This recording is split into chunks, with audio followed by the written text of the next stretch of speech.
Mesdames et messieurs, bonjour. Nous sommes le lundi 30 novembre. Vous êtes bien dans votre émission Yeewu Leen ma nar ko présenté ak Thioro Mamadou Ndiaye Mado Awa Gaye et puis on a beaucoup d'invités yoo xamante ne prévoir nañ leen tey ci lundi bi ñu nar a waxtaanee nan la ñuy def pour xeex corona solution daan corona di ngeen ko am ci kanam ak yeneen i invité et puis xam naa ne du ñu mën a commencer émission bi tey jaale wuñu waa Sénégal yëpp ki nga xamante ne moom la ñu ñàkk muy Pape Bouba Diop dafa nekk nit boo xamante ne daf ñu dugal ci légende football déjà Sénégal première fois ñu qualifié coupe du monde li ben kaay am problème kaay defar am problème ci ndekki li la donc première fois ñu qualifié coupe du monde suñu match contre la France nekkoon match boo xamante ne ñëpp dañ ko doon waaj ndax France nim ñu xeebee woon mu nekkoon premier sénégalais bi marqué but ci coupe du monde boobu d'ailleurs premier but bi moom kese la ñu marqué ci match boobu mu nekk nit boo xamante ne dugg na ci légende bi de manière très positive ndax démb bi mu génnee àdduna ñëpp seen xel ci loolu lañ dem de ce fait ñëpp dañ ko rendre hommage donc ñu ngi koy jaale waa Sénégal yëpp jaale ko waa famille yëpp di leen ñaanal yàlla ñu am xolu muñ donc yeewu leen bi programmé nañ leen yu bëri tey d'ailleurs ci li may wax nii la Mamadou Ndiaye nar a waxtaanee tey dernier hommage bi nga xamante ne Pape Bouba Diop monde du football rendre na ko Mamadou Ndiaye bonjour. Bonjour maa ngi lay nuyu di nuyu ñi ma bokkal plateau bi di nuyu téléspectateurs yi ni nga ko waxee ak tiis bi nga xamante ni démb ba tey ci la ñu nekk Sénégal ak monde football bi mën nañu wax noonu ndaxte Pape Bouba Diop gis nañ ni ñëpp a ko jaale Sénégal muy koo xamante ni jar kenn dootu ko présenté fii ci Sénégal ci wàllu sport ci wàllu football mais surtout ak équipe nationale dugal bi gën a siiw ci histoire footballu Sénégal ci kanam dinañ ci ñëw ak ñi nga xamante ne ay personnalité la ñu ñoo xamante ni aussi ay président de la République ku ci nekk def na njaalam surtout daal di présenté condoléance am ci réseaux sociaux yi nag démb ba tey ci la ñu nekk di génn àddina xamante ne am nañ ko ci yenn personnalité mais surtout ñu defaat benn élément boo xamante ne retracé waat jaar-jaaram surtout parcours am fi mu démarré fii ci Sénégal ba ni mu bàyyee football. dinañ ko rendre hommage fii ci Yeewu Leen ndax loolu rek lañ ko ameel actuellement ce sera dans quelques instants avec Mamadou Ndiaye dans Yeewu Sport Thioro chaque jour daf ñuy defaral point corona bi mu nekk loo xam ne daf ci tenir bu baax a baax mais tey nag moom il faut que ñu wax ci ndax tey dañuy wax ne Sénégal deuxième vague dina am du am en tout cas nit yee ngi tiit masque yi c'est redevenu obligatoire partout deuxième vague ou pas Thioro. Bonjour Bijou, bonjour à tous, c'est un plaisir de vous retrouver. Nuyu également téléspectateurs yi. En tout cas li am solo mooy deuxième vague on le souhaite pas mais bu yëf yi continuer ñi nga xamante ne noonu lañ nekkee depuis pratiquement la semaine dernière mën nañu redouter une deuxième vague bi nga xamante ne même président Macky Sall alerté na ci pour dire que en cas de deuxième vague même économiquement dootuñu mën a gérer li nga xamante ni moom moo di feebar bi donc tey dañuy soññewaat ñaaxaat ñëpp ñu gën a góorgóorlu ci ni ñu defoon ba jëlee fi première vague bi ñu fexe ba deuxième vague bi du àgg ci benn niveau bi et ça c'est l'affaire de tous on en parle tout à l'heure.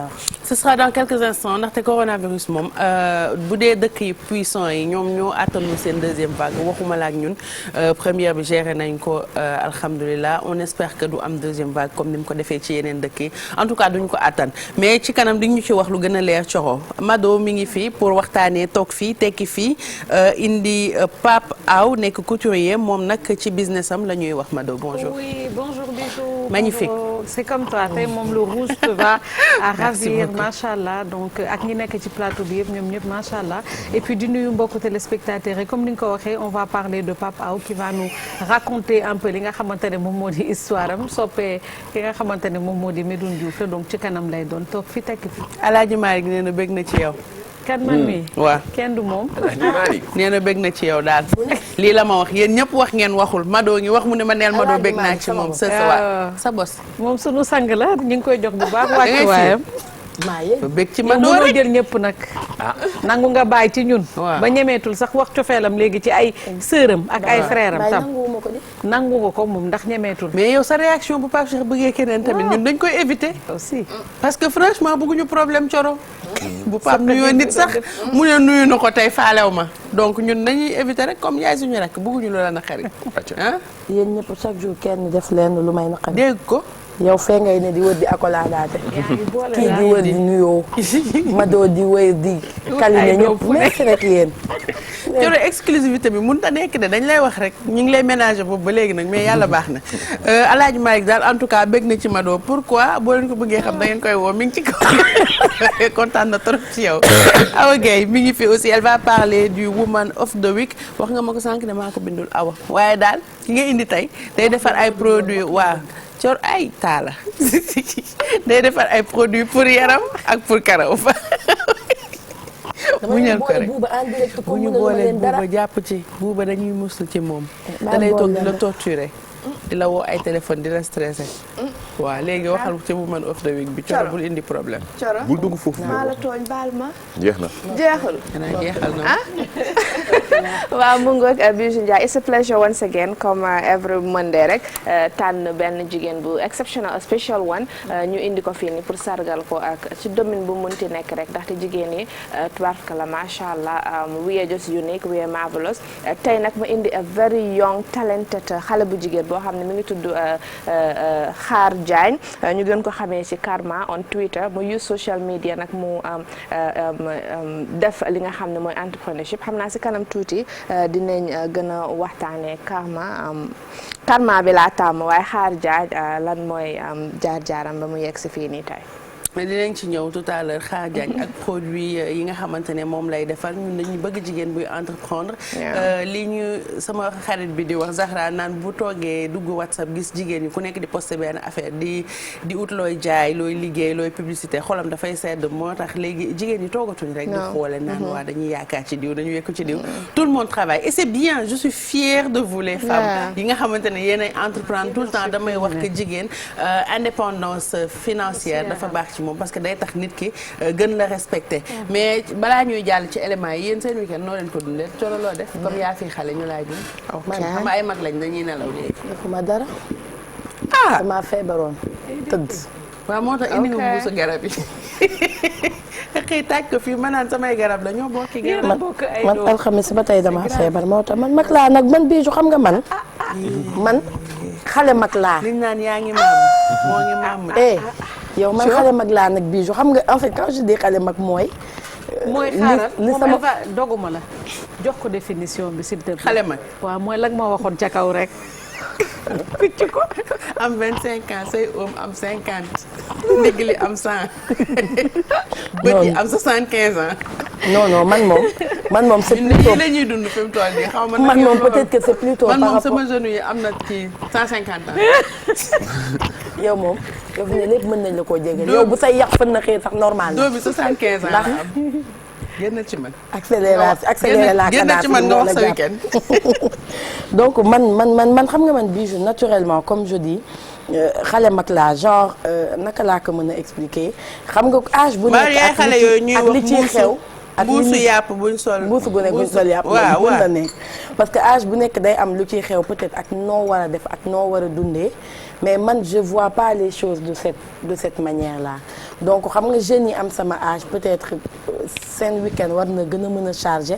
war na gën a mën a dund par rapport lan nga def sa week-end just say straight lii laa def sama week-end xam nga Awa Gaye ak may tooñ wax nga dëgg xam nga Awa Gaye may tooñ baal ma tey danga may wut mais yaa ngi wut ku xale nii ku ñëw ak naka forme sa week-end doo wax naka sa week-end nga bëgg ñoo faj man dama leen di wax xale mag laa parce que yow da nga foog ni man parce que Coro xale bu ndaw la Coro Awa bu Gaye ko wax baax ni am suñu na ñuy kaw seetaan ñu ko waxee noonu yow de nekk ci yow da nga dugg nii xelu téléspectateur yi dama ne ndax da nga dugg ci problème non non mais dama wax rek yow léegi ma liggéey sa kaa xam nga lu mu xam ngeen ma Coro you know why because I love you waa déglu ma xam nga moom xam nga lu tax ma bëgg ko leeralal dafa yaakaar ni man ok fi mu parce que mi ngi ma naan yaay xale ñun ay mag lañ tëdd nañ xam nga kon moom catégorisé na ma ba pare jàpp na ni génn naa taxawaalu ji naa doxi ji naa comprendre te moom sax dem na anniversaire te man dew ma fenn maa ngi tëdd ok affaire bi weerante ok un problème man ngay weer nii devant tous les da ngeen maa bëgg a yàq ma yàq leen ba pare donc finalement da ngaa nelaw waaw merci balaa ngeen may yàq ma yàq leen Mamadou Ndiaye. waaw non man weekend bi. yow moom weekend bi gisuma la donc mënuma laa waatal dara. maa ngi woon ci stade yi. samedi maa ngi woon à Thiès ci match Jaraaf bi suivre match bi xam naa ne tey dinañ ko ñëw détaillé samedi maa ngi woon Thiès. dimanche bi voilà relax la ak décès bi nga xamante ni dem ma liggéey. waaw finalement bi ñu yégee décès bu ba dañ mujj ñëw waaw dañ mujj ñëw ci télé bi. mais del jël si sa jarbaat yi booy dem stade sa yóbbaale leen dañ lay laaj waaw dañ lay laaj ca ñoom buñ la gisul donc del ñëw daal. dinaa fa jaar. waaw merci beaucoup Mado. man kii nu mu tuddati. weekend yu neex la ñuy wax. waaw man non weekend bu neex laa passé. lii laa bëgg man maa tëj fii tey. xam ngeen fii tey. ngeen doon consommer seen cœur. of course man maa maquillé président Youssou Ndour. déedéet. waaye léegi Mado ñun lu ñuy def ba fekkee fii tey. fii tey jeex na 2021. déedéet fii tey jeex na. ay teg waaw série bi parce que c'était par série pour information fii tey. donc la dernière série elle est passée je sais pas si. elle parle en connaissance de cause ci kaw nu mu tuddati Haj Malick am na benn photo bu ma ko dugal parce que après dañu def la photo de la fin. sama xol bi tàng jéem sama xol bi tàng jéem ndax nekkuma ci man bëgguma yooyu daal yu neex yooyu dama koy bëgg a jigéen bu nekkoon ci. oui j'ai vu. nous sommes fiers de toi. and I'm proud very proud waaw donc man maa maquillé Youssou ci fii tey bi. déggal ci nee na ana jigéen ñi aw. après ñoom xuwaat. non ñoom ñëpp ci photo bi daal.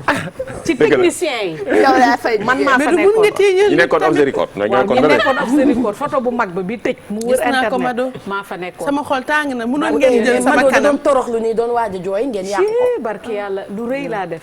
def photo ma Mado nga xam ne bi ko Youssou woowee keroog tuddee keroog daa Usain-Bolt.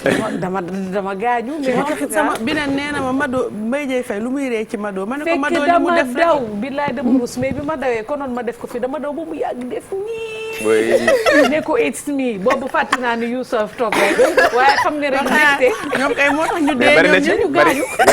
bari nga ci ay morom de ndaxte bu limee ci réseaux sociaux yi. samedi fii tey. seetaanu ma. bu limee ci réseaux sociaux yi dañuy bind di bind pour ñu tudd seen. wallaay bu may tuddee dinañ ko dagg jox ma ko ma dinaa ko wër tey de. mu yónnee ma ko fi mu may tuddee parce que vraiment kooku mën naa ci teg sax sama salaire mois bi. ba ma ko joxee léegi ma seetal la ko. waaw jox ñu salaire bi jox ma salaire jox ñu salaire bi ñu seet. léegi bàyyi leen may seen mag bàyyi leen ma gérer loolu. le dimanche moom ce que j'ai fait avec grand plaisir mooy maquiller Lari bonbon bi nekk fii doomu Pape Cheikh animatrice vraiment comme dafa doon ngénte ni ko bëgg di waxee ñun ñëpp jigéen ñi tubaab fakal donc loolu laa def et j'ai passé vraiment un bon week-end. super ñun bëgg nañ genre week-end yi daal Awa Gaye. yeah man my weekend was fantastic. ndaxte ñëw naa dafa weekend start bu neex amiin jóge foofu noonu. dem sama kër. and then I went out with my husband we had fun. des bisous regarde sur Snap. xoolal Snap wala statut. xoolal Snap wala statut. topp ngeen xale bi ba mu sës. waaw no understand hôtel yu chic doxantu. mais noonu la couple dañ koy dundal c'est bien. oh my God. mais xam nga damay seetu. waa seetul. dama am bébé bu yàggul so damay seetu. waa dëgg la. so it's normal isn't it. waaw Mado yaa ma ko digal de. it's normal. so mais du nee na bul def comme bijou c'est important. non it's okay actually. bijou moom macha allah. man lan laa def. non li nga def yow li nga def loolu la.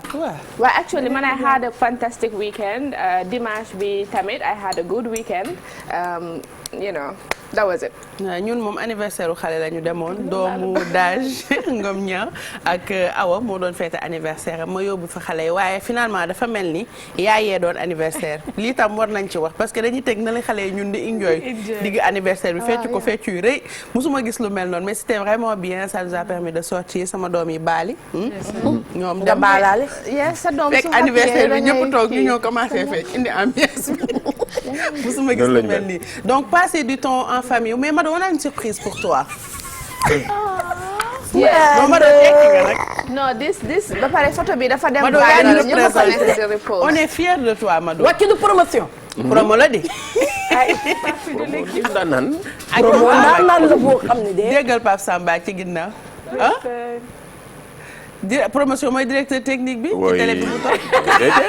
Pape Samba mi ngi fi waaw. Kër bi Cissé. Pape Samba Sane ak Signe bi. Kamou Cissé Pape Cissé Saint-Louis. oui la dernière fois Youssou da ko may dédicace ak soxna. déedéet je te jure. oui tonton Mag. ak kii xaritu. non fii tey foog mu am l'homme no stress. keekal la. Birane Dou. waa Birane mi ngi fi. waaw photo wu Youssou moo nekk si digg bi nii. Jibi Coy mi ngi si. Mado nag. oui waa kee du père Kamou. Mbissane also. kee du Youssou monteur. kee tonton Pape Cissé. déedéet waaw. Mado man di da ngeen koy reprendre. seet leen nu Youssou ngeen foog koy mu def organiser. série bi jeex na. damay photo wu. série bi la woon nee na. léegi yow yaa changé de com bi ñun dañ laa yónni. série bi jeex na yaa ngi dégg dina leer ma nee ko ñun dañuy toog suñu kër di bëgg a ñëw mais duñu xam. professionnel il faut noter. waaw il faut noter xam nga duñu quand on xam nga yow boo ñëwee. même pour une heure de temps tu bi apprends. tey laay dee xam nga ñun mënuñu ñëw ne dañuy maquiller. donc il faut ñu utal ñu fi rôle bu ñuy jouer daal bu ñu paree nekk ci photo bi. ñun we can be spectators. waaw baax yes na backstage. nee ko dama koy backstage. ok donc. nañ defaat photo bi daal elle va ma nekk ci faire biir. culture journal culture. culture. oui leen ma doon jaay lu muy def. yow fiston je pense pas que tu es de la place. si mën na gérer management non mais xam nga waaw je vais comme voir pour community toi. manager yee ngi fi moom tam dañuy day xam ñu ut ñu ko. waaw Madou dafa changé fi Fan mu toll nii dafa paas ñaari samedi. I will be ñu ñëw the fii tey, international loolu da ngay correspondent rek. yes baax c'est na. true bon kon yow par te téléphone. day réfléchir ba xam non damay ñëw par téléphone. Mado ngi réfléchir en direct nii ndax dinañ mën a ñëw wala déet waaye yàlla baax na fii tey moom ku ko fi tëggaat damay ñëw émission ou pas jeex na prévenir naa mais ñëpp. neex na c'était émouvant. Yeah. surtout moment passage bi nga xam ne am naa ko Omar Pène. gars yi daf ñuy fàttaliku loolu. ñenn ñi ci lu bare xam nga ëllëg si biir bi neexoon na trop vraiment bi comme yëpp ah. mais bii dafa à chaque fois bu gën a ñëw rek da nga yaakaar ne bii sax moo gën a neex en tout cas li gën a am solo comme ni ñu koy wax ne xool cultivons la joie quoi. affaire bi neex na parfois da ngay bëgg ne addi comme nii le lendemain ñu nekk ci lu neex. message très fort. foofu c'est important à l'endroit des femmes. waaw aussi, surtout. ginnaaw comme bi nga wax noonu tamit wax na ci digganteem ak ki nga xamante ne moom moo di Omar Pène. wax démb foofu li ma ci jàngat sax ci bu mu waxee sama. génération actuelle par rapport à la génération actuelle nit ñi defee musique. di xeexante di gaañante. ñoom bad buzz la ñu bëgg. voilà ce sont les fans peut-être ñooy cultiver loolu. mais ñoom en tant que leader. ils savent que la musique benn la que dañ ko war a def te ginnaaw musique bi après dañuy seq jàmm. ba pare bu doxee ñëpp lay doxal sax. mais surtout violence faite aux femmes aussi wax na ko. ne que jigéen dañ ko war a yërëm dañ leen war a jàppale éviter di toroxal ak di tuuti jigéen donc ça m'a. man daal j'adore manière bu relax bi mu koy defee. bu ñu lire message c'est trop bien. xam nga ne he's a baby. comme dafay def affaire yi innocently. on a sànq suy read message si ak yooyu. comme dafa innocent. you know nga ne. mais c'est de l'art. aar moo mel noonu. exactly comme dafa innocent si affaire bu muy def and obviously you will love him. comme su koy def yow you're like oh look at him. réyalul dara diisalul dara kan man. so basically another thing li ma si remarqué Bijou Ndiaye. mooy famille. bu njëkk bu papa day toog fee mama toog fee doom toog fele. ku nekk sëgg sa téléphone. exactly but fii tey bi dafa indi everybody together papa day jékki-jékki def nii mama même chose you know indi benn togetherness bi nga xam ne literally dafa réeroon because of téléphone. non dëgg la c'est hyper important li mu wax nii parce que il a réussi en 3 semaines. non 3 samedis successifs.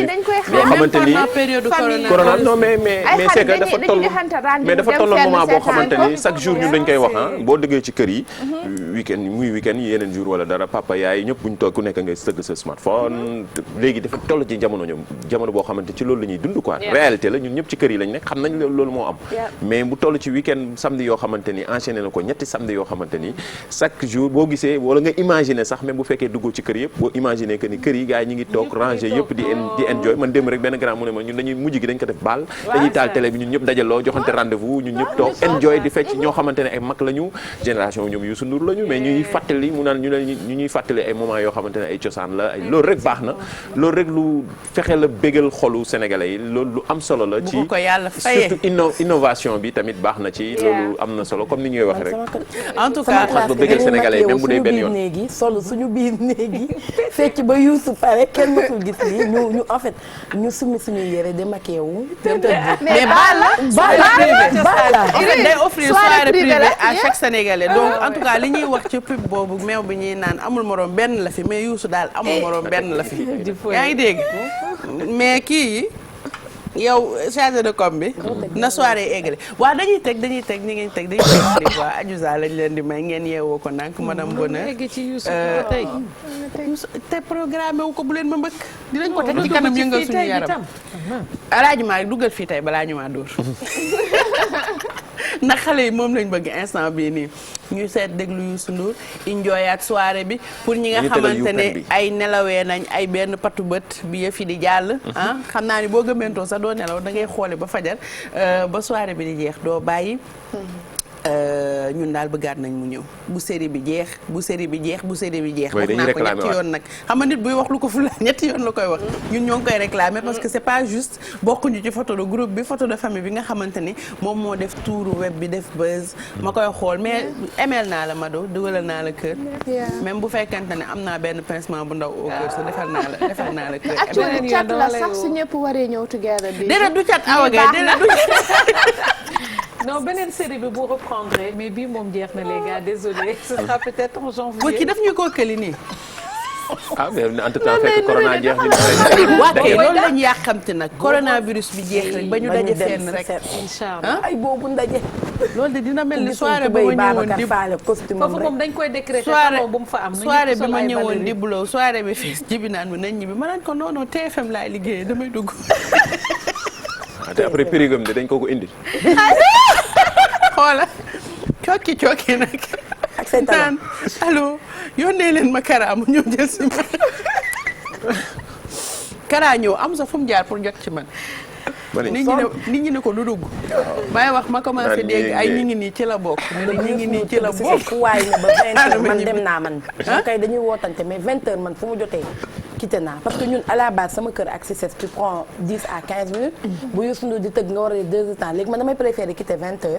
mu wóoru ma ni balaa may àgg xëj na 21h dina jot ma dugg ndànk toog. coordination bi nag tam mën naa yor sama crédit bu bari di woo ñëpp rek heure bu ngeen accès ma wax leen fu ma ne. mais du ma xaar kenn du wóor wax nga dëgg de moo gën a wóor. parce que embouteillage bi am rek is just too much.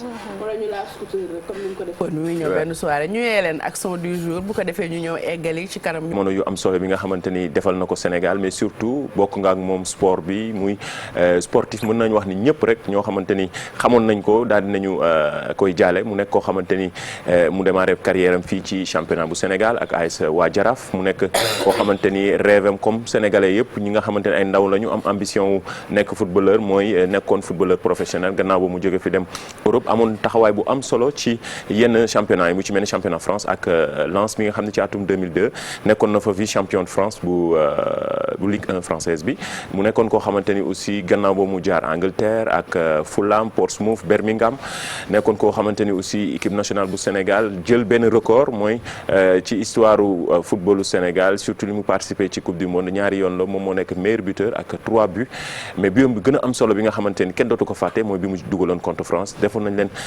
benn portrait boo xamante ni ñu ñëwaat ci jaar-jaaram moom Pape Bouba Diop ñu dégtal leen élément bi.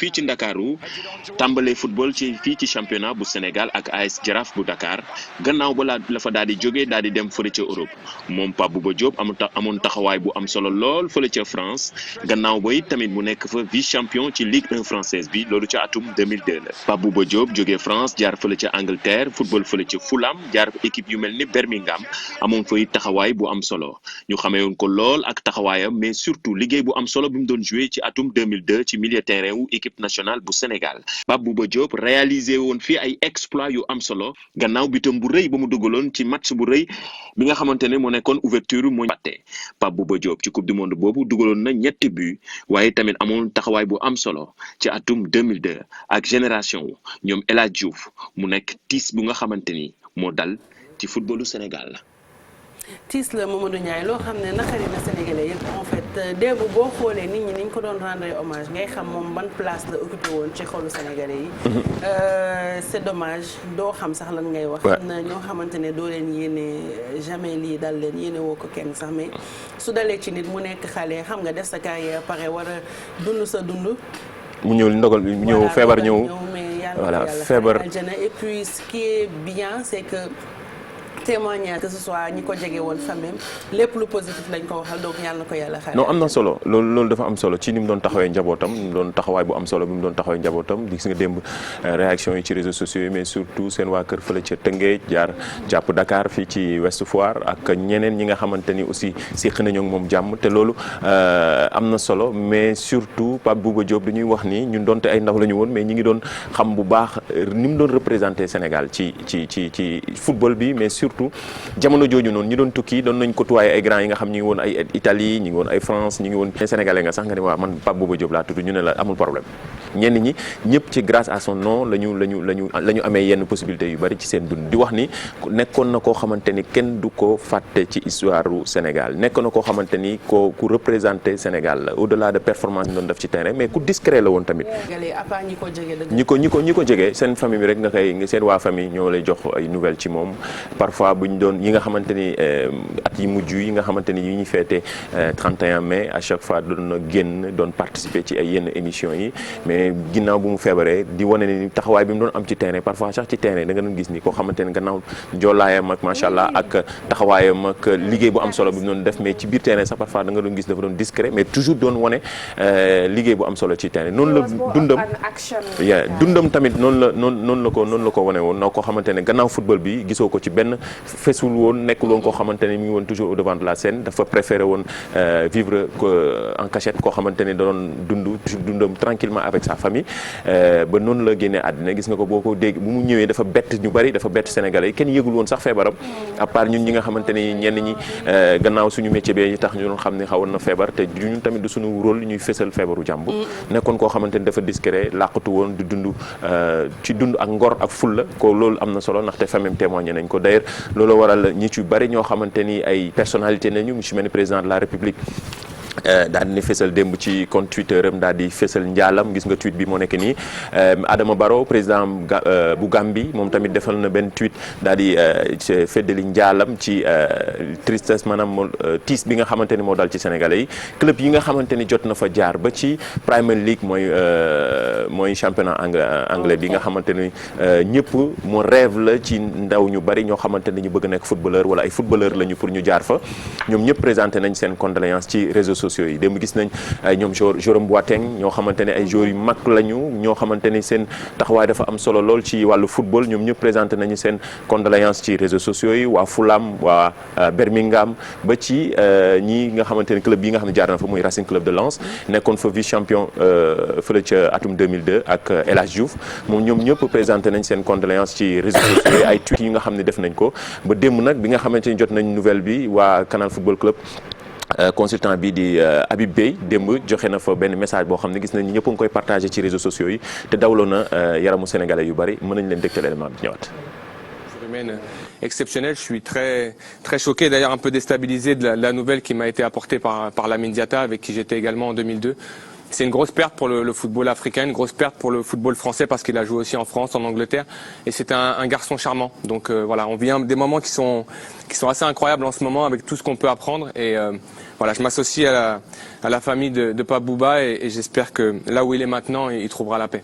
On va lui rendre un bel hommage. Voilà. Témoignage émouvant de Habib Beye nga xamante ne moom il représente très fièrement le football africain partout fu mu dem da leen di waxal di leen défendre donc c'est très naturel que Pape Bouba Diop nekkoon coéquipier wam génn àdduna mu defal ko témoignage bi ci kanamu le monde entier. voilà mu nekk témoignage bu am solo wax na jaar-jaaram fi mu jaaraw ak ni mu ko xamee koo xamante ni ku calme la comme ni ñu doon wax léegi koo xamante ni ku ànd ak yar la ku di ko ñaanal yàlla di masawu waa famille di masawu waa Sénégal xam naa nag li nga xamante ni mooy démb yaa ngi koy dégg ministre bi joxe ko muy ay kañ lay ñëw ak dépouille bi kañ lay ñëw ak kañ lañ koy dencat sûrement mérité na tamit ay hommage national ndax vraiment koo xamante ni bi wax naa ko sànq bi nga xamante ni moo gën a siiw ci histoire football moom moo ko dugal ñun tamit dayoon nañu ñu rendre ko hommage surtout ci moment yi nga xamante ni moment yi jafe la amuñu woon possibilité def ko ak Pape Diouf amuñu woon possibilité def ko ak ñeneen ay légende football wala ñoo xamante ni seen taxawaay am na solo lool ci footballu Sénégal moom je pense bien war nañ mën a am football am nañu possibilité defal ko ko hommage yoo xamante ne hommage national la moom Pape Bouba Diop mérité na ko.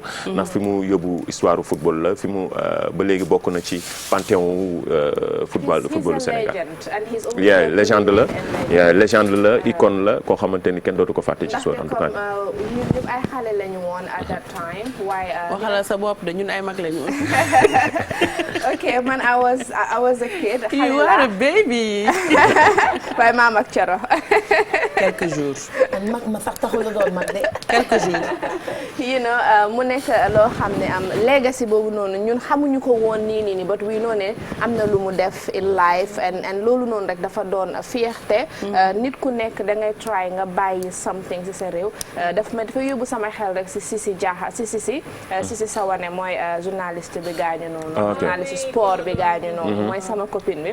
ndaxte loo doon xale whatever you are trial nga bàyyi benn trace make sure nga am benn legacy boo xam ne dañ leen koy fàttali parce que dañ naan soo bàyyiwulee doom sa gannaaw sax dañ lay teel a fàtte but no opportunity boo am rek liggéeyal sa réew lu tuuti and nga bàyyi sa legacy tour bu rafet kii ba àdduna di tukki legacy am du musa deñ in terms of football ku wax Sénégal di nga xalaat moom li mu def kon di ko gën a encourager xale yi rek tamit pour ñu gën a inspiré wu ci moom et puis famille yal na leen yàlla may xol parce que c'est très très dur de perdre une personne comme ça. man li ma ci gën a attiré sama attention comme je disais à Mamadou Ndiaye ma ni ko il était malade mais bëri na fi ñoo xamante ne aujourd'hui dañuy feebar seen feebar siiw moo xam nga siiw ou pas mais plus sax pour ñi nga xamante ne dañu siiw parce que seen ay mbir pour ñu nëbb ko dafay jafe mais aujourd'hui li gën a am solo ci jàngat bi mooy xam nañ ni kon moom dund na feebaram ak ngor mais famille wam ak entourage am également jàppale ko ci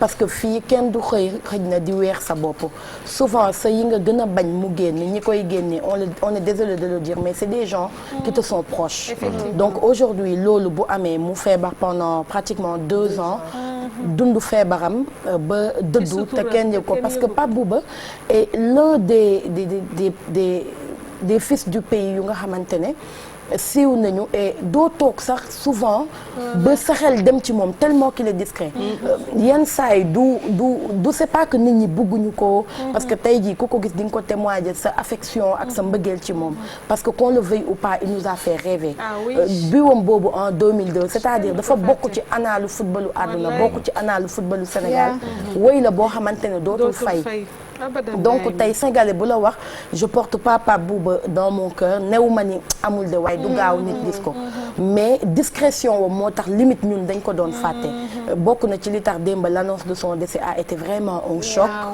mais juste pour waxaat ni siiw du tere nga am sa vie privée oui ku ko fi ngay toog buñ ko yëg yëglee ku wax da ngay ne non après tu te dis lan moo ko dal woon et puis ñëpp dañuy àndandoo ñaanal ko loolu mooy rek confirmer place bi ngay wax ne daf ko occupé woon ci xolu seen oui waaw parce que 42 ans pour góor surtout pour un sportif voilà pratiquement ci buntu àddina nga toll comme ni ñu ko waxee rek peut-être ci football bi nañ ko gisee sopp ko et tout waaye démb rek ndeysaan moo tax li ñu naan jëf lu baax rek moo am solo maa ngi nekk kenn koo xamante ne dafa doon liggéey ci biir këram mais bi mu ko yëgee tamit choc bu mag la am di wax mbaaxam tabax gi mu tabax fii dugal ci askanam beddiwul askanam te waroon na toll noonu mais jëfewu ko macha allah moo tax li ñu naan jëf ju baax rek am solo sànq yaa ngi koy wax kon yàlla nañu yàlla fay jëf ju baax jooju yi nga xamante ne nit yi ñu ngi koy def mais di ñu xirtal ñu di ko def am na solo àddina mi ngi nii li Oustaz doon wax naan dinañ toll moment bu nga xamante ni nit dina tële keroog rek mi ngi koy rappelé waat te à chaque fois daf saa yi ko waxee sa xel dafay dem ci loolu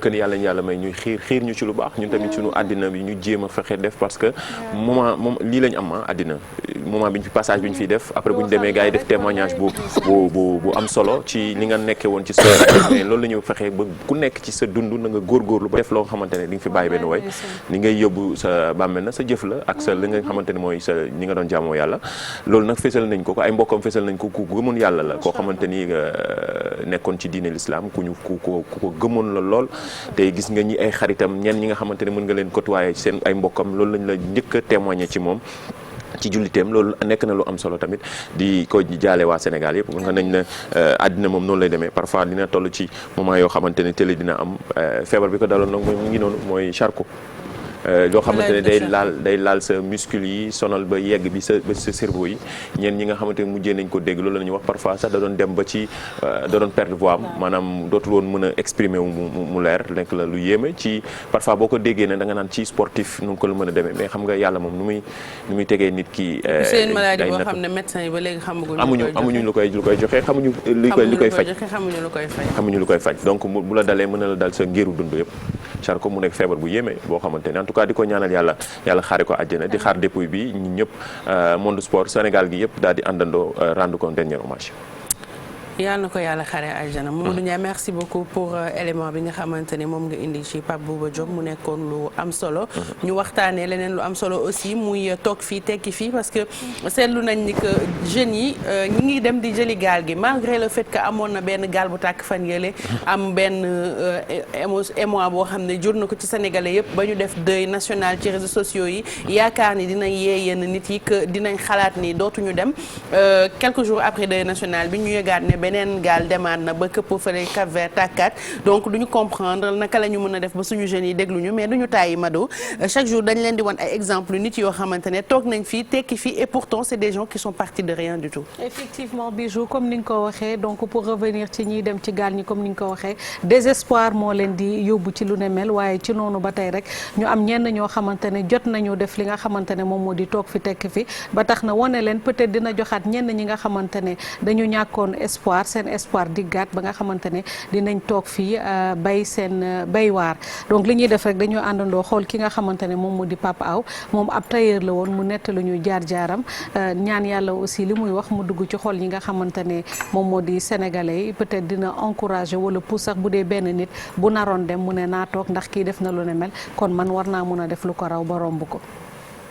élève laa woon dama doon jàng ma dem ba sori xam ni mënatuma yeggali jàng bi te xam naa ni duma sori si la opté ne xaaral ma dugg si métier tailleur. am naa si ay jaar-jaar nag bi ma demee ba jaar fi ñuy wax galerie falaa nekkoon doon fa emprunté tamit di ñafe xam nga di jàng métier mujj gi tamit ma commencé dama daan wàcc sax parensaa yi du ma am sax paas bu ma yóbbu ma ñibbi parce que ak jamono gi bokkul. mujj gi dama daan dajale ay moso ñëw ko ay susu mooy yooyu femmes yi daan takk seen bopp yi paren saa yi ma takkale tamit jënd sama benn coupon tissu boobu mun moon am njëgu 1 mètre wala 2 mètres ay 50 centimètres laa doon jënd di ko takkale di ko ñëw ay body di jaay ay 1000 francs 1500 di dajale sama papa maa ngi koy ñaanal bu baax moom it yàlla bàyyi ko fi sama kanam parce que moom it moo si jàpp moom ma mosoon a bindal segu 200000 jox ma ne ma demal jëndi machine bi te jour bi ma bindalee seg bi ba ma téye 200000 rek boobu jamono neexoon na trop sama xel mi xalaatoon na si 200000 yi lu ne ma ne non man dama nit ku war a am jom laa parce que lii sama papa jox ma 200000 yi ne ma jëndal machine waruma ko caaxaanee bi ma ko jëndee tamit mu metti woon trop pour ma am tissu yu may jënd di ñaw pour jaay affaire yi di metti di dëgër xam nga paren saa yi sax damay dem si gars yi jaay foofu tissu seen suufu table yi laa doon tëdd noonu xam nga fa laay tëdd parensaay nit di jënd tissu ma jàppale ko mu mettre tissu affaire yooyu parensaay ma yor sama benn weccet jox ku mel ni sama benn waay tamit tissu la doon jaay quoi dama daan yor sama weccet dajale ko jox ko ba semaine bi jot su ma yoree sama benn 4000 3000 ma jënd si benn 3000 ñëw benn robe jaay parensaay ma ñëw robe ba mu rafet jàpp ne lii rafet na tàllal ko benn client mi ne ma non sëñ bi lii bëgguma ko sama xol bi maanaam sama xol bi du jeex sax mais damay xam ni kii mi ngi may ñaax quoi parce que comme ñaw bi neex ko rek man dinaa jéem a ëllëg dinaa jéem a ñëwaat leneen lu dàq loolu boobu man xamoon naa ni dina baax mais difficile woon na trop mais man xamoon naa ni dina baax ba ma jëndee machine bi tamit yàlla dogal ni machine bi tamit jur na yeneen i machine mais si kaw mu jur yooyu yeneen i machine tamit ba tey dafa difficile rek parce que da nga daan liggéey ba weer bi dee pour nga am loo fayee sa place sax day metti ma ne garaaw naa jàpp rek waaw ma ne daal incha allahu rabbi daal lii moom dina baax ndakaaru dafa tar mais boo toogee gëm sa bopp war ngaa mun a am sa réew dara waaw conseil bi may jox jeunes yi mooy ni may déggee temps yi li xew fan yi dëgg la metti na nag booy jeunes yi dañoo bëgg pour dimbali seen waajur yi rek mais man jàpp naa ni gaal yi dugg si xaru la mais daal man bu ma sañoon ñu indiwaat seen xel yi toog xoolaat parce que dëkk bi tamit gaa metti na mais liggéey am na fi war nga fi mën a tekkee mais tekki bi yëpp moom si kaw mooy nga gëm sa bopp rek.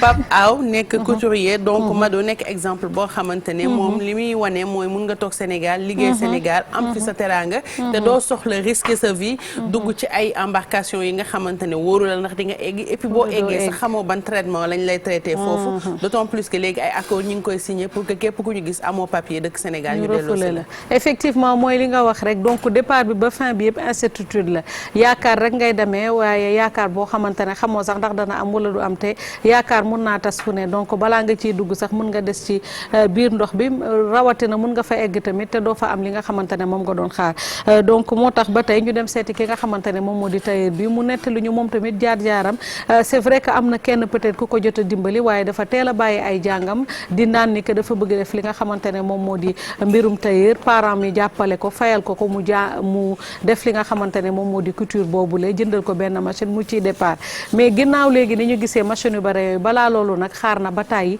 des années à 10 ans sax toog di xaar di kërti nee na léeg-léeg mu ñëwoon ay chouchou ko xamoon chouchou nga xamante ne ay téeméer wala léeg-léeg sax 250 dañ koy jaayee muy wër di ko dem di ko jaay fi nga xamante ne moom moo di marché Sandaga wala léeg-léeg mu dem tasek ñi nga xamante ne moom moo di ay étranger mu ñawal leen bu leen ñawalee ñu delloo ko yëre te boobu yow yaa nga jël sa astuce bi nga am jënd ci ay tissu fas yéene ci créer loo xamante ne moom nga ci bëgg a def donc mu nekk tamit it is very important bul xeeb looy def effectivement dugg si nga jàppale sa bopp man dama ne da ngay jàppale sa bopp first of all ndaxte Mado dafa neex nga toog nga gagné benn 100 francs out of the little money that you make nga toog nga ne alhamdulillah because nit ki ngay jox 100 francs boobu noonu yow pour yow maybe da nga koy xeeb or something but miin na lu bari ba pare yaa ngi fay tax effectivement yaa ngi contribute si national economic development réew mi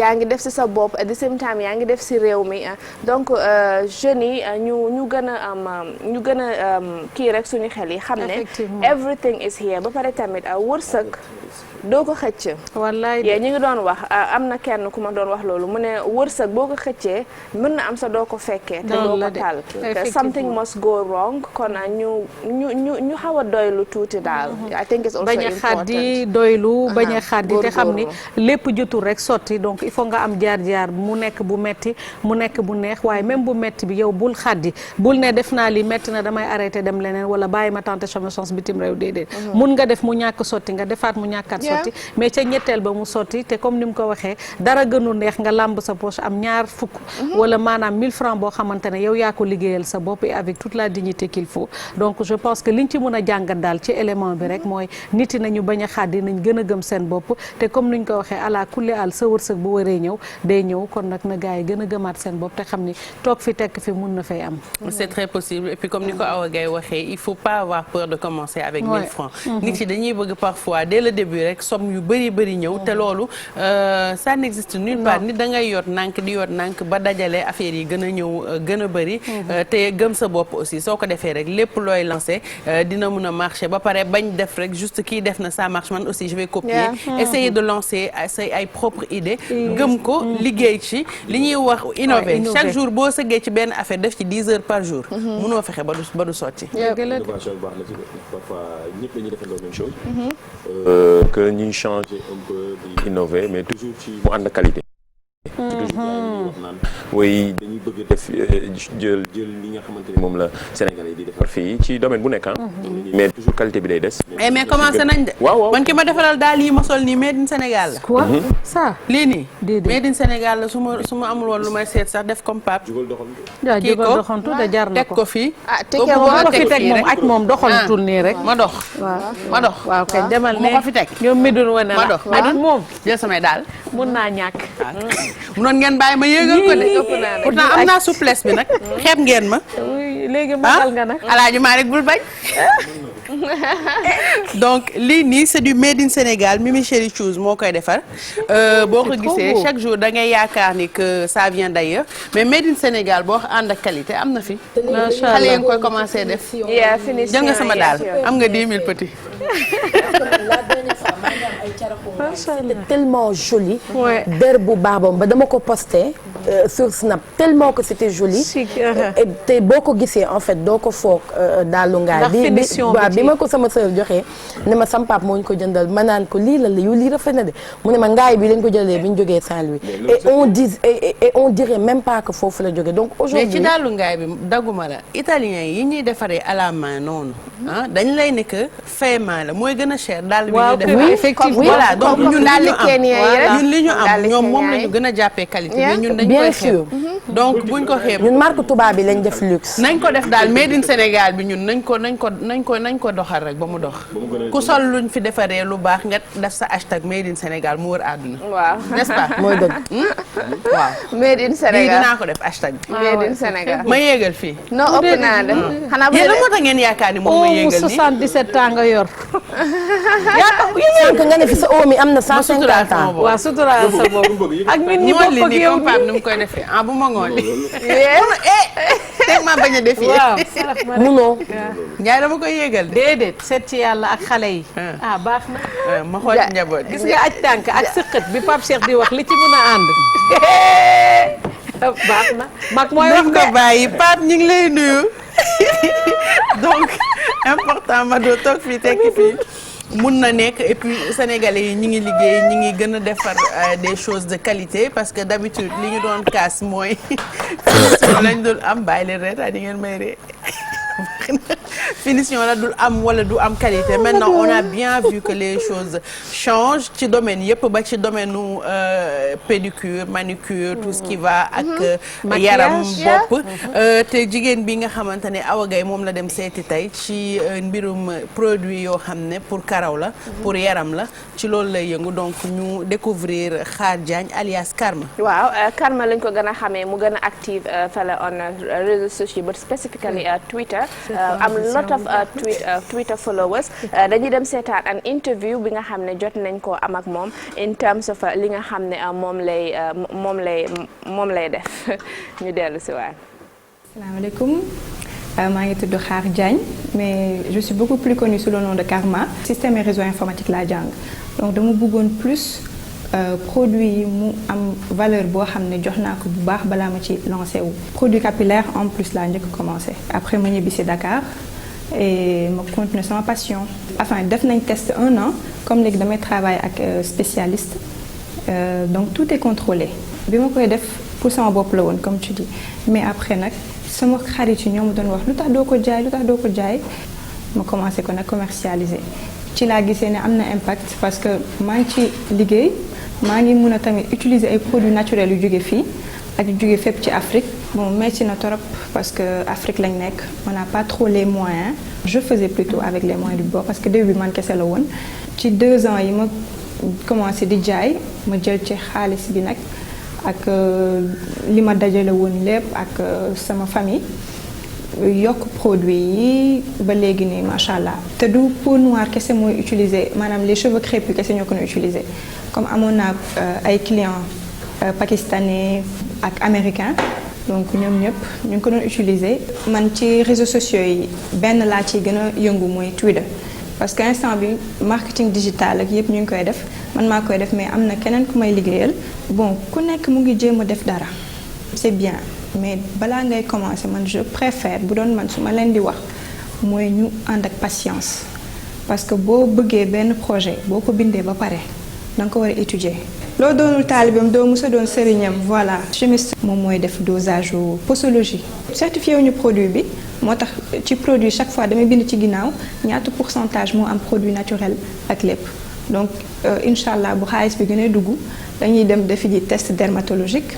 parce que ça coûte des millions amul Afrique pour là ñu xam ne produit yi teg nañ ko ci yoon. Karité ñu ngi liggéey ak ay ONG un peu partout ci Afrique donc man ñu ngi may jàngal mais bëgg naa man sama bopp dem jàngali ji ko sama bopp pour gën a xam karité yi nan lañ koy gën a mun a utiliser ak produit bio yi lan la gën a ay impactam ak nan la mun a defar ci nit.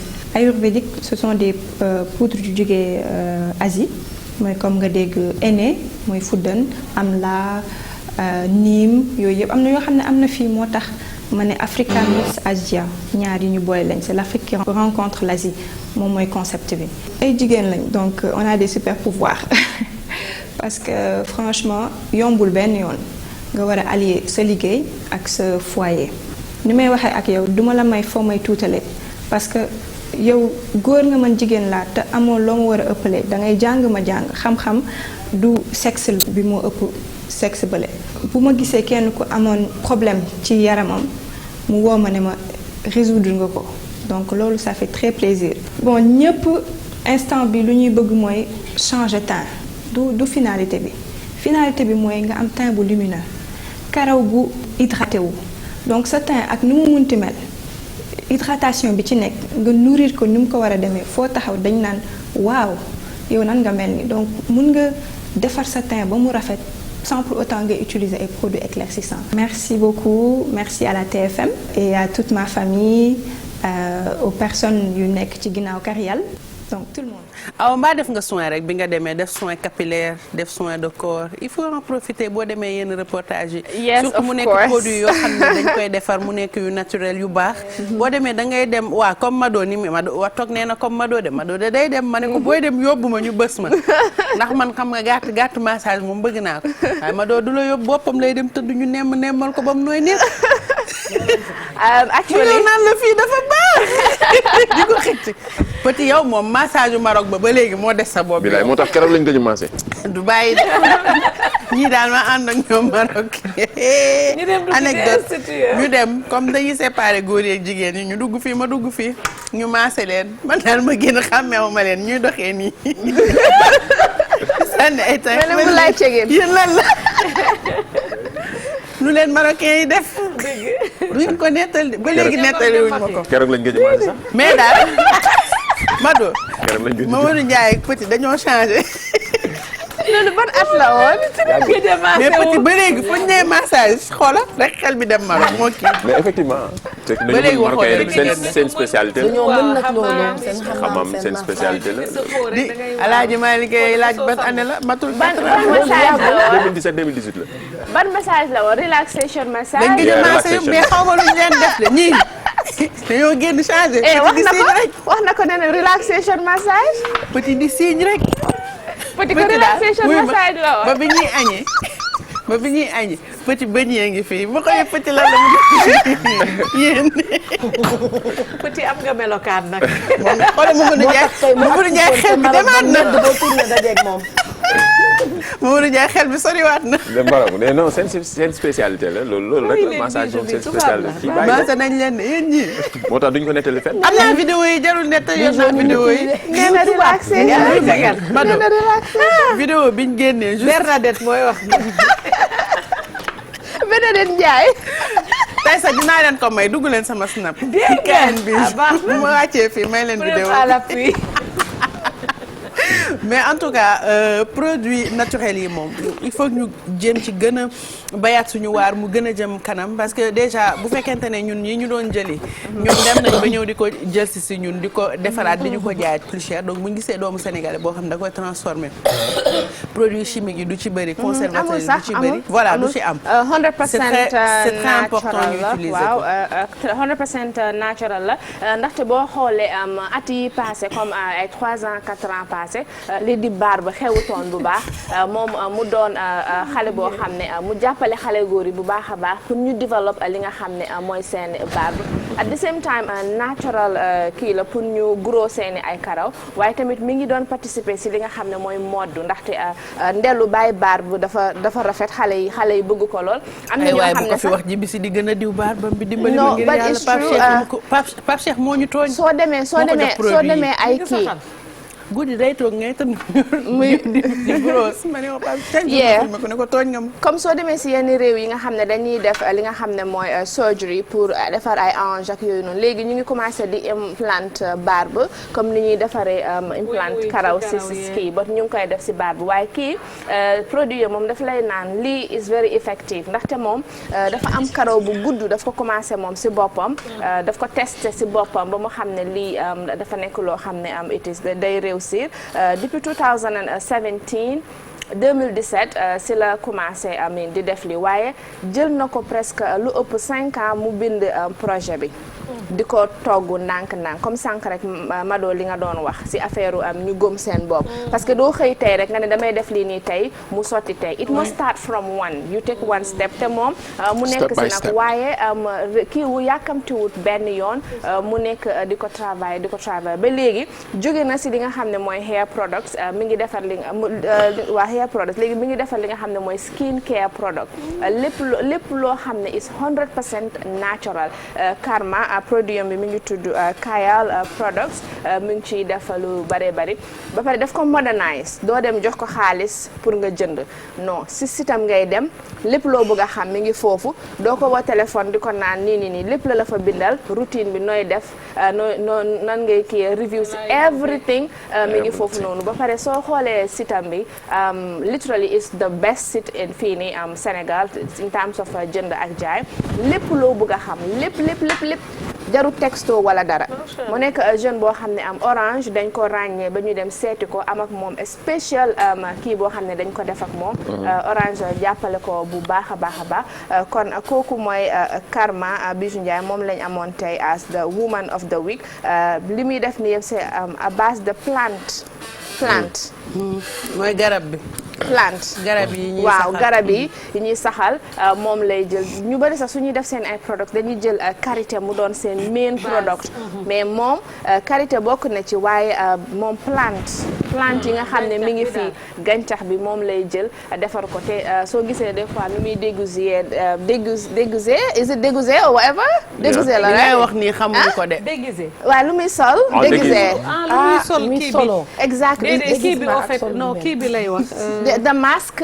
voilà exactly déguisé la ñuy wax non expression la quand elle met ses tenues de travail exactly doomu jàmbur di nga bëgg a déguisé pour lan la mu mel ni ku dem carnaval nii aw ngay moytuñu su na déguisé uniforme ok good de français bi laa bëgg a kii mokkal bàyyil déguisé non déguisé leneen la déguisé pour Halloween la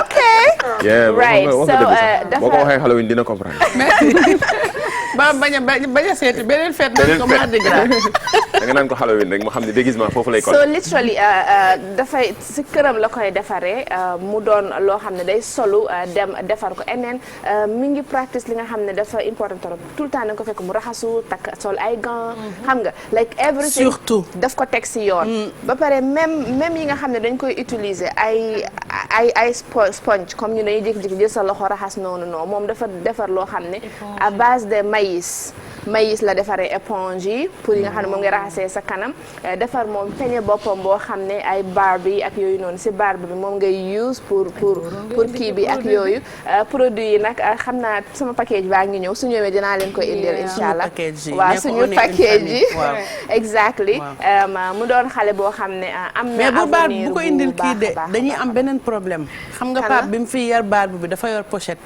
fu mu tollu paccal tuuti huile bi peñe yor seetu boo waxee mu ne ma silvissé léegi nag côté huile bi laa lay wax because ñu bëri dañ foogoon ne huile mooy joxe loolu moom daf si indi sax lotion lotion du huile bi kese parce que huile bi benn instant day wowal sa hair bi moom dafa indi li nga xam ne mooy lotion daf koy soften et daf koy jox yee benn glow boo xam ne est-ce que yaa ngi dégg daf lay jox benn glow boo xam ne dafay softal affaire bi the hair mu nooy quoi.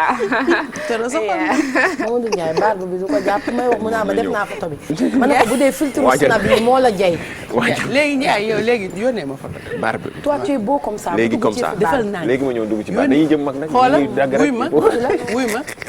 wuy ma yónnee ma photo bi. actually léegi yónnee ma photo bi avec accent. ma wan la dégg barbe daal man personally I trouve it to be very cute. I trouve it. waaw man yow laa bëgg. je trouve. c'est bien. Exactly. Very cute, dafa xew, dafa fashion, and then sunna la parce que yonent bi moo ko daan sallallahu alayhi wa sallam ba tax na sunna la kon boog def leen baar ba ngeen watu ndeel ji li sax tey dafa wat. mais mu ànd ak propriété di war tamit. merci foofu laa ko ñëw de na set de. waaw na set de na set de. yonent bi waxu leen dañuy baar bi noonu rek bàyyi ko noonu. dañ ko bàyyi ànd ak sa pompe ak yi am kii espace yi. mu pooba yi kii waaw pooba doxul.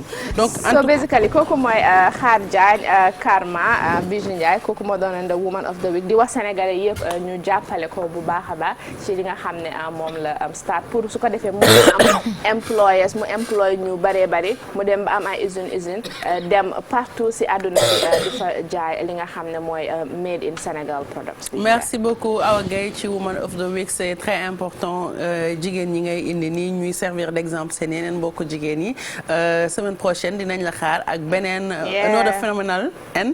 another phenomenal dynamic special woman. Thank you Awa Gaye woman of the day on Sunday.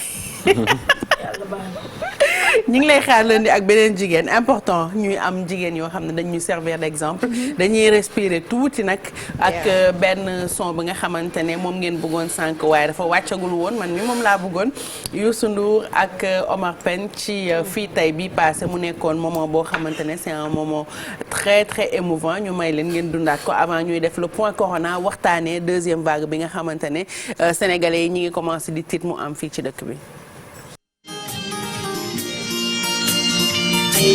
déedéet bu ko indil beneen problème di ko jox beneen moo de. so basically fi nga jóge ko pour nga gëm sa bopp. and then exactly nga believe in yourself proud of who you are. but ñun Africans yi dañu am lu important. and we should be very proud of it. mooy am na benn unity boo xam ne mi ngi si ñun africain yi. mun nañu reyante léegi ni waaye boo laalee kenn dafay mel ne ñëpp nga laalandoor. kon mag ñi ñu ngi fi Père Ouza di ko ñaanal rek moom itamit mu gudd fan lool te yàgg fi. mu doon koo xam ne he was an intellectual mu am benn relationship boo xam ne am na ko diggante Gambie ak Sénégal wax na fa yoo xam ne man xaw ma ko woon. you know and ma nekk in Gambie so. stop saying xale la am a mag. non concurrence mën na am. concurrence mën na am mais concurrence bu saine peut-être mais seen coow yu ñàkk fayda yi ñuy def ci 5 ans 7 ans yu mujj yi la.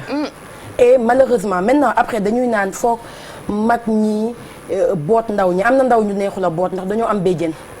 xam nga benn mag du boot xale boo xam ne da lay jam. qu'on se dise la vérité li nga doon wax sànq rek ñëw na nag yow. non xale bu ñuy sol non mais c'est tellement vrai am na xale yoo xam ne neexuñu boot parce que artiste dina ñëw vers benn artiste mu jàppale ko tatagal ko teg ko yoon bu xëyee kooku bu commencé dox kooku mooy njëkk a nekk la personne à abattre kooku mooy jiitu ci listam alors que c'est pas comme ça man damay faral di wax naan Sénégal laa gis réew muy rey ay héros am tey des gens qui sont sur les réseaux sociaux des gens qui sont dehors qui se permettent d'insulter un artiste boo xamante ni il a porté haut le drapeau du pays c'est malhonnête un Sénégalais wala un jeune qui se permet d'insulter un Youssou Ndour un Omar Pène un Thione Seck un Ismaïla Lo nga xamante ne li ñu mës a def Sénégal moo tax non seulement sa gàcce la sa faiblesse la mais c'est malhonnête tu insultes des gens yoo xamante ne ils se décarcassent pour le bien de ce pays ils créent des emplois ils embauchent des jeunes yëpp ndax bëgg Sénégal évoluer Sénégal nekk ci même niveau que yeneen dëkk yi kooku tey duñ ko pardonner dara duñ ko baal dara alors que dans d'autres pays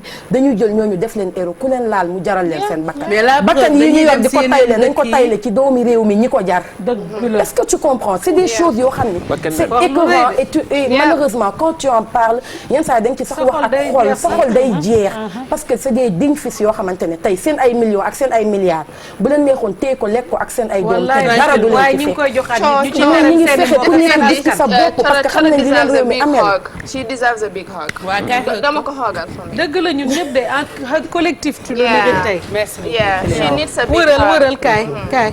wëraale she deserves a big hug. because li muy wax ni it takes somebody very courageous pour wax ko because. macha allah ñu bari sañu ñoo wax lii te fekk it's reality. dama jëlee sa hug collectif. xel ci moom de. dama koy neexal. gannaaw fecc yu rëy yi mu fecc. ginnaaw bi gaa mi ngay hug xaraam waaw moo gën de. ay lii di ngóone ji ay man lu mu tëgg nag la sax si borom. kii Coro rek ci ku déggul. mais dama dégg yéen arrêté leen. non dégg na bàyyi leen jàmm anglais nii dof lu la. wuyu leen ma yéen a ngi làkk seeni olof dugal si français. I don't have a problem. waaw bàyyi leen ma làkk sama olof bu la dugal si neexee anglais bu leen am problème. li xam na wax ju leer la. It's true. Yeah, yéen a it's ngi true. wax yow français. awa man loo def noonu la looy waaj a def noonu la defal lu la neex dégg nga d'accord voilà. en mais tout cas soyons positifs surtout xale yi di nangu c'est di fait jàng plaisir. di jàng ci domaine bu ñu nekk xam ne ñuy te wax xale yi musique. xam nga adolescence tamit mook dafa yam boo nekkee ado non da ngay mais fa war a parfois kaaj tuuti tu peux pas avoir les 30 ans non après da ngay màgg am na ñoo xam ne seen adolescence day yàgg am na ñoo xam ne Mais balaa dama la ñoo bëgg a dugg âge adulte 40 ans jot c'est hyper important ci jeunesse bi yëpp message la bu ñuy jox pour jeunesse bi yëpp jarul ci domaine yëpp xam ñi ngi domaine mën nañu wax domaine musique bi la Coro doon wax dans tout par exemple dans tous les domaines par exemple bu fekkee ci yeneen métier ba ci ñun ci domaine bi ñuy liggéey nañuy nangu di di jox cër mag ñi di taataan ci ñoom topp seen ginnaaw nangu ni dañu war a mën a am expérience bi gën a jëm ca kanam mënuñu am 25 ans 30 ans di xalaata am li nga xamante ni lu yaatoo yaatul lu baree bare wërsëg bi yàlla moo koy joxe mais tamit dañuy nangu yàlla di def tepp ndànk comme ni ko sëriñ bi daan waxee rek tepp gën yu rek te loolu lu am solo la ci ndaw di nangu di nekk ndongo ci ñi nga xamante ni ñooñu mag ëpp ñu expérience ëpp ñu xam-xam ci domaine bu ci nekk nag nga nangu nekk surga dafa baax mais surtout nga am expérience bi soo amul référence sax tu vas droit au mur da ngay demal sa bopp demee sa xelu bopp te bu doon xel day doy dinañ ko xam tout le temps nit bu la jiitoo ci dara nga fekk ko fi mu def fi ay preuve da nga ko war a respecter loolu tu es obligé respecter nit ki ndaxte au moins moom teg na dara loo xamante ne yow tegaguloo ko avancé guloo eggaguloo foofu donc doo ñëw di diiranteeg nit ki mbagg da nga war a ñëw respecter ko xool lan nga war a mën a jàng ci moom pour gën a mën a avancer ndax boo jegee koo xamante ne mag na la ëpp na la expérience ci benn domaine y a que du positif qui peut sortir de là-bas mais comme ni ko Mamadou Ndiaye waxee actuellement dañu topp li nga xamante ne moom mooy ay mbirum buzz toj naa fii ñu defante fii sànnante track fële et puis le pire c'est que en fait c'est comme lu ñuy wax day mel ni quelque chose benn Kleenex boo sànni ndax loolu benn temps lay durer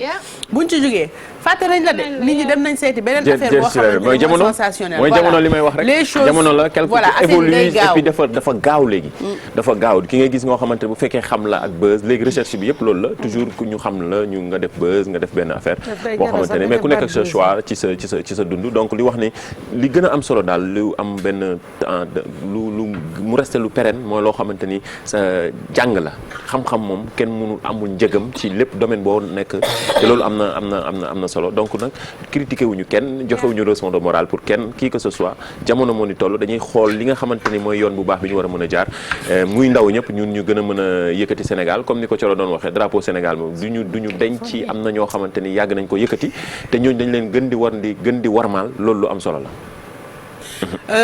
En tout cas merci beaucoup ku indi woon sujet bi sax wala ñun ñoo doon fecc.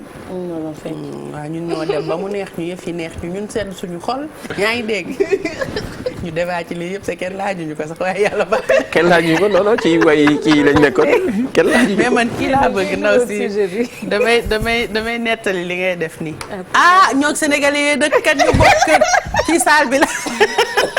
Mado rek ci plateau bi ba pare di ñu seetaan en direct ci YouTube bi yow la jaral li ba pare may wax nga yokk son li ngay def sa kër boo ñëwul nga bëgg a def fii Mado miin nga ñu nag il faut que ma woo Pape Cheikh wax ko li ngeen fi nekkee il faut que ma woo leen il faut que ma woo ko tey jii dafa ba nga xam ni fi muy kiiwee léegi ak fi muy seddaatee wala sànq bi muy liggéeyee du goromo mama bu ñuy dugg suñu diggante li ma wax du rëy c'est un très gros mais xam nga Bijou dafa mag dàkkantalee waxatu mu rëy gros comme ça kañ dafa rëy romb na sax li nga kii ñu defaat nii dama bëgg xam ni dama bëgg wax ni da ngay ñu ngi nii teg ma caméra bi ñu ngi changé na tim ma naan ma da nga pipolé sànq bi ngay wax àddina yëpp di ñu seetaan sànq bi ngay wax sa diggante gi da ngay arrêté nangu noppi affirmé nga léegi nga jékki-jékki nit ñi toog noppi elles sont plusieurs dans sa tête dañuy dem de xam nga Bijou ngi ni day jaxat xam nga gis nga li lay wax man yow laay waxtaanal de moom ñoom ñu bari lañ ci bopp bi moo tax muy changé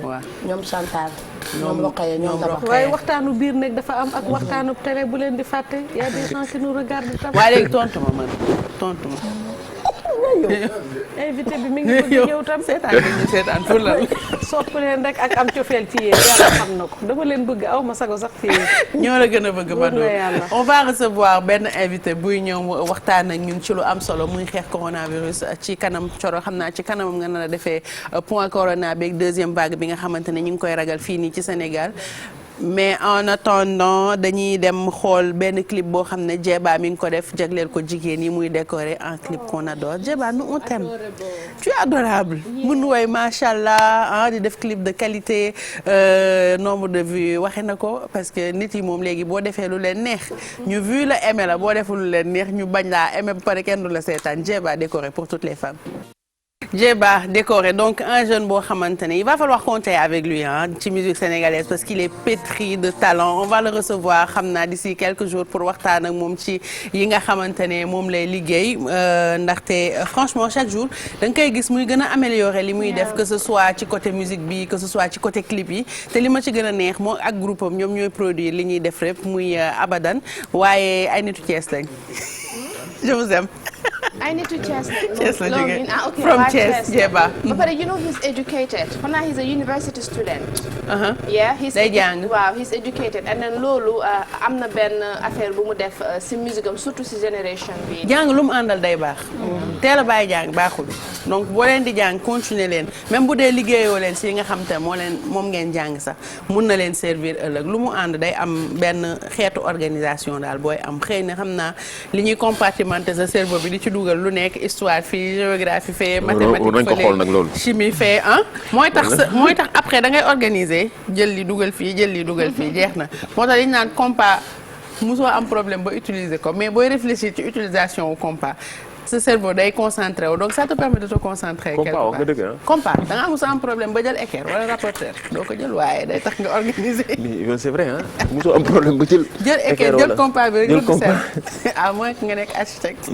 Voilà à moins que nga nekk architecte. Djeba c'est pour toutes les femmes du monde ak femme plateau bi maa leen ko may surtout ki nga xamante ne recevoir nañ ko fii muy Aïda Diop Fall nekk chargée de com émission wala TV show Corona Solution di am tous les dimanches après le journal de 20h depuis le mois d'octobre la ñu ko commencé nar a waxtaanee loolu ak lan moo tax ñu yëkkati émission bu mel noonu ci période bi nga xamante ne moom la ñu nekk muy période du coronavirus bi. xam naa sax ci sa kanam la Coro di defee point corona bi ak aussi wax ñu ci deuxième vague bi bienvenue sur ce plateau Aïda. merci beaucoup bonjour maa ngi leen di nuyu yéen ñëpp. alors Corona Solution qu'est-ce que c'est? alors Corona Solution ci benn contexte le judo. Alors on a remarqué que depuis le 2 mars bi coronavirus commencé Sénégal on a vu qu'il y a eu beaucoup de mouvements beaucoup d'énergie qui se sont levées pour xeex mbas mi. donc on a vu que les autorités étatiques teg nañ ay lois teg nañ ay initiatives yoo xam ne c'est pour contrer le coronavirus. on a vu que beaucoup d'entrepreneurs et beaucoup d'hommes d'affaires également jug nañ pour def seen wàll. mais on a remarqué que mouvance boobu yëpp dañ ko médiatiser on les a mis en avant te ñëpp yëg nañ ko.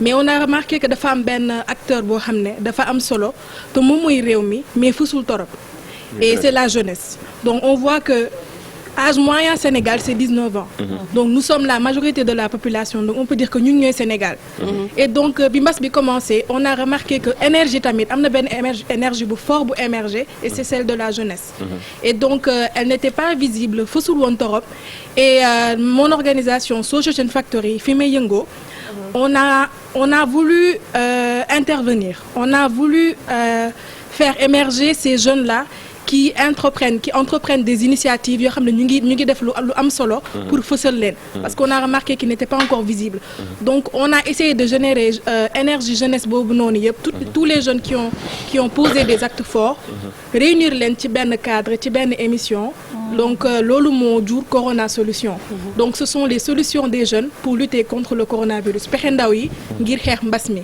parce que ndaw yi ils sont forts am nañ xel am nañ xol ils n'ont pas des moyens mais am nañ esprit d'initiative am nañ esprit de sacrifice et ils se disent que ok, on a des héros, chaque jour on les montre à la télé, mais nous aussi, nous sommes les héros de notre quotidien. Nous sommes les héros du Sénégal. Nous sommes pas seulement le futur, mais également le présent. Donc, mënuñu toog di seetaan Sénégal di suux ndax mas mi. Parce que déjà, on est un pays sous-développé, donc mënuñu permettre benn pandémie ñoo réduire en néant. Donc, ils se sont levés, ils ont entrepris beaucoup d'initiatives, donc de l'innovation technologique, de la sensibilisation, de l'art et de la production également de savon. Également le renforcement de la compétence et également l'autonomisation des femmes dans les zones rurales qui ont été beaucoup impactées. Donc jeunes yi tous ces champs-là ils ont agi en ce sens. ban moo la gën a marqué ci initiative yi nga xamante ne indi nañ ko pour xeex coronavirus bi. Donc comme je t'ai dit initiative yëpp a varié. Mais yëpp a ma marqué honnêtement parce que ils pouvaient se dire ok on est des jeunes on va attendre que l'État nous aide. Donc on a sélectionné 24 initiatives bu ci nekk am na plus am na lumière am donc yëpp ay lumière lañ mais on peut dire que am na yu si gën a touchant et ça vient des plus jeunes. Donc on voit quelqu'un comme Mohamed Rassoul qui est juste en seconde qui a créé une machine. On peut dire que c'est une machine artisanale mais toujours est-il que c'est quand même un plus. Donc c'est une machine qui sensibilise dans toutes les langues nationales qui sensibilise sur le coronavirus raxas leen seen loxo moytu leen dajaloo bi dee leen takk seen masque dans toutes les langues. Et également cette machine-là également fait une distribution de gel hydroalcoolique. Et c'est un jeune de seconde qui l'a fait. Donc on peut dire que celui-là si on le suit si on l'épaule parce que suñu organisation si loolu laa bëggoon ñëw sax est-ce que c'est vrai que bu ñu ñëwee indi leen ay initiative c'est bien mais après est-ce qu'il y a un suivi est-ce que da ngeen permettre jeunes yi ñu mun réaliser seen projet yi nga xamante ne teg nañu ko ndax wax nga ko ci début bi souvent jeunes yi ils ont de super idées booy def reportage ci côté science bi sax da nga koy gis mais benn problème la ñu am ñoom ñëpp mooy problème de moyens ndax bu fekkente ne amuloo parents yu riche yu la mun jàppale tey yow xale nga liggéeyuloo donc sa idée rek nga mun a am nit bu indee idée ba ngeen gis ne lii nii mun aider waa Sénégal à ce que ñu xeex coronavirus bi lan ngeen di teg pour jàppale ko mu développer. Donc suñu structure bi Social Change Factory la tudd. Donc dans Social Change Factory on a change. Donc dañoo bëgg apporter un changement dans l'esprit et les actions des jeunes. Social Change Factory. Donc social comme social. C'est-à-dire la jeunesse, la société. Change c'est-à-dire changement. C'est-à-dire mutation, changement xel ak action.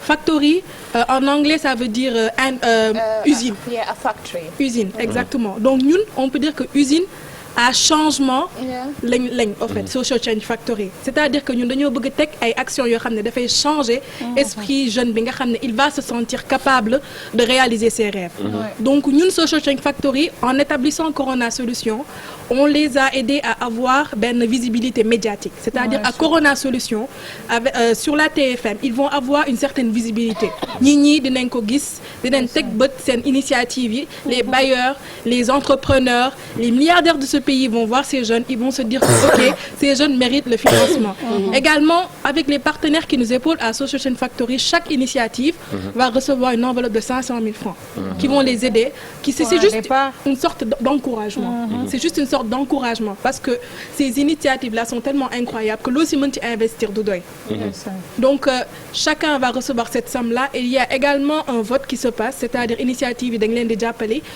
l'audience également va interagir ak ñun donc l'audience va également voter pour son initiative préférée. mais naka ngeen di sélectionner projet. Voilà. Donc parce qu'il y en a tellement. Non, on en a eu beaucoup. Il y en a tellement même booy xool réseaux sociaux da ngay gis tout le temps on poste des jeunes qui ont inventé quelque chose. naka ngeen def pour sélectionner ne ñii la ñuy jël.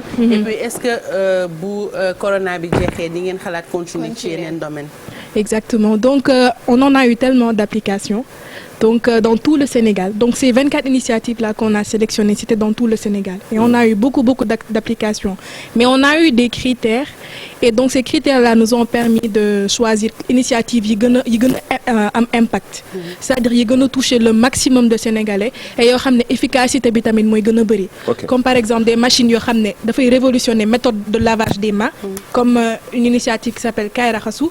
Et machines, initiatives qui ont permis de mesurer la distanciation sociale. Est-ce que respecter 1 mètre machine yoo xam ne daf ñuy permettre est-ce qu'on a bien porté le masque également des sensibilisations à base de graffiti donc université gis ngeen ces belles images là que l'on voit sur les murs donc ñoom tamit ci initiative lañ bokk donc processus de sélection bi ça a été assez rigoureux donc objectif bi mooy choisir les initiatives yu gën a parlant pour les Sénégalais parce que mbas mi mu ngi lor lu bari donc on a essayé de choisir vraiment les initiatives qui sont les plus pertinentes donc c'est ça. Quel bilan faites-vous depuis octobre jusqu'à présent et comment vous comptez encore poursuivre votre projet?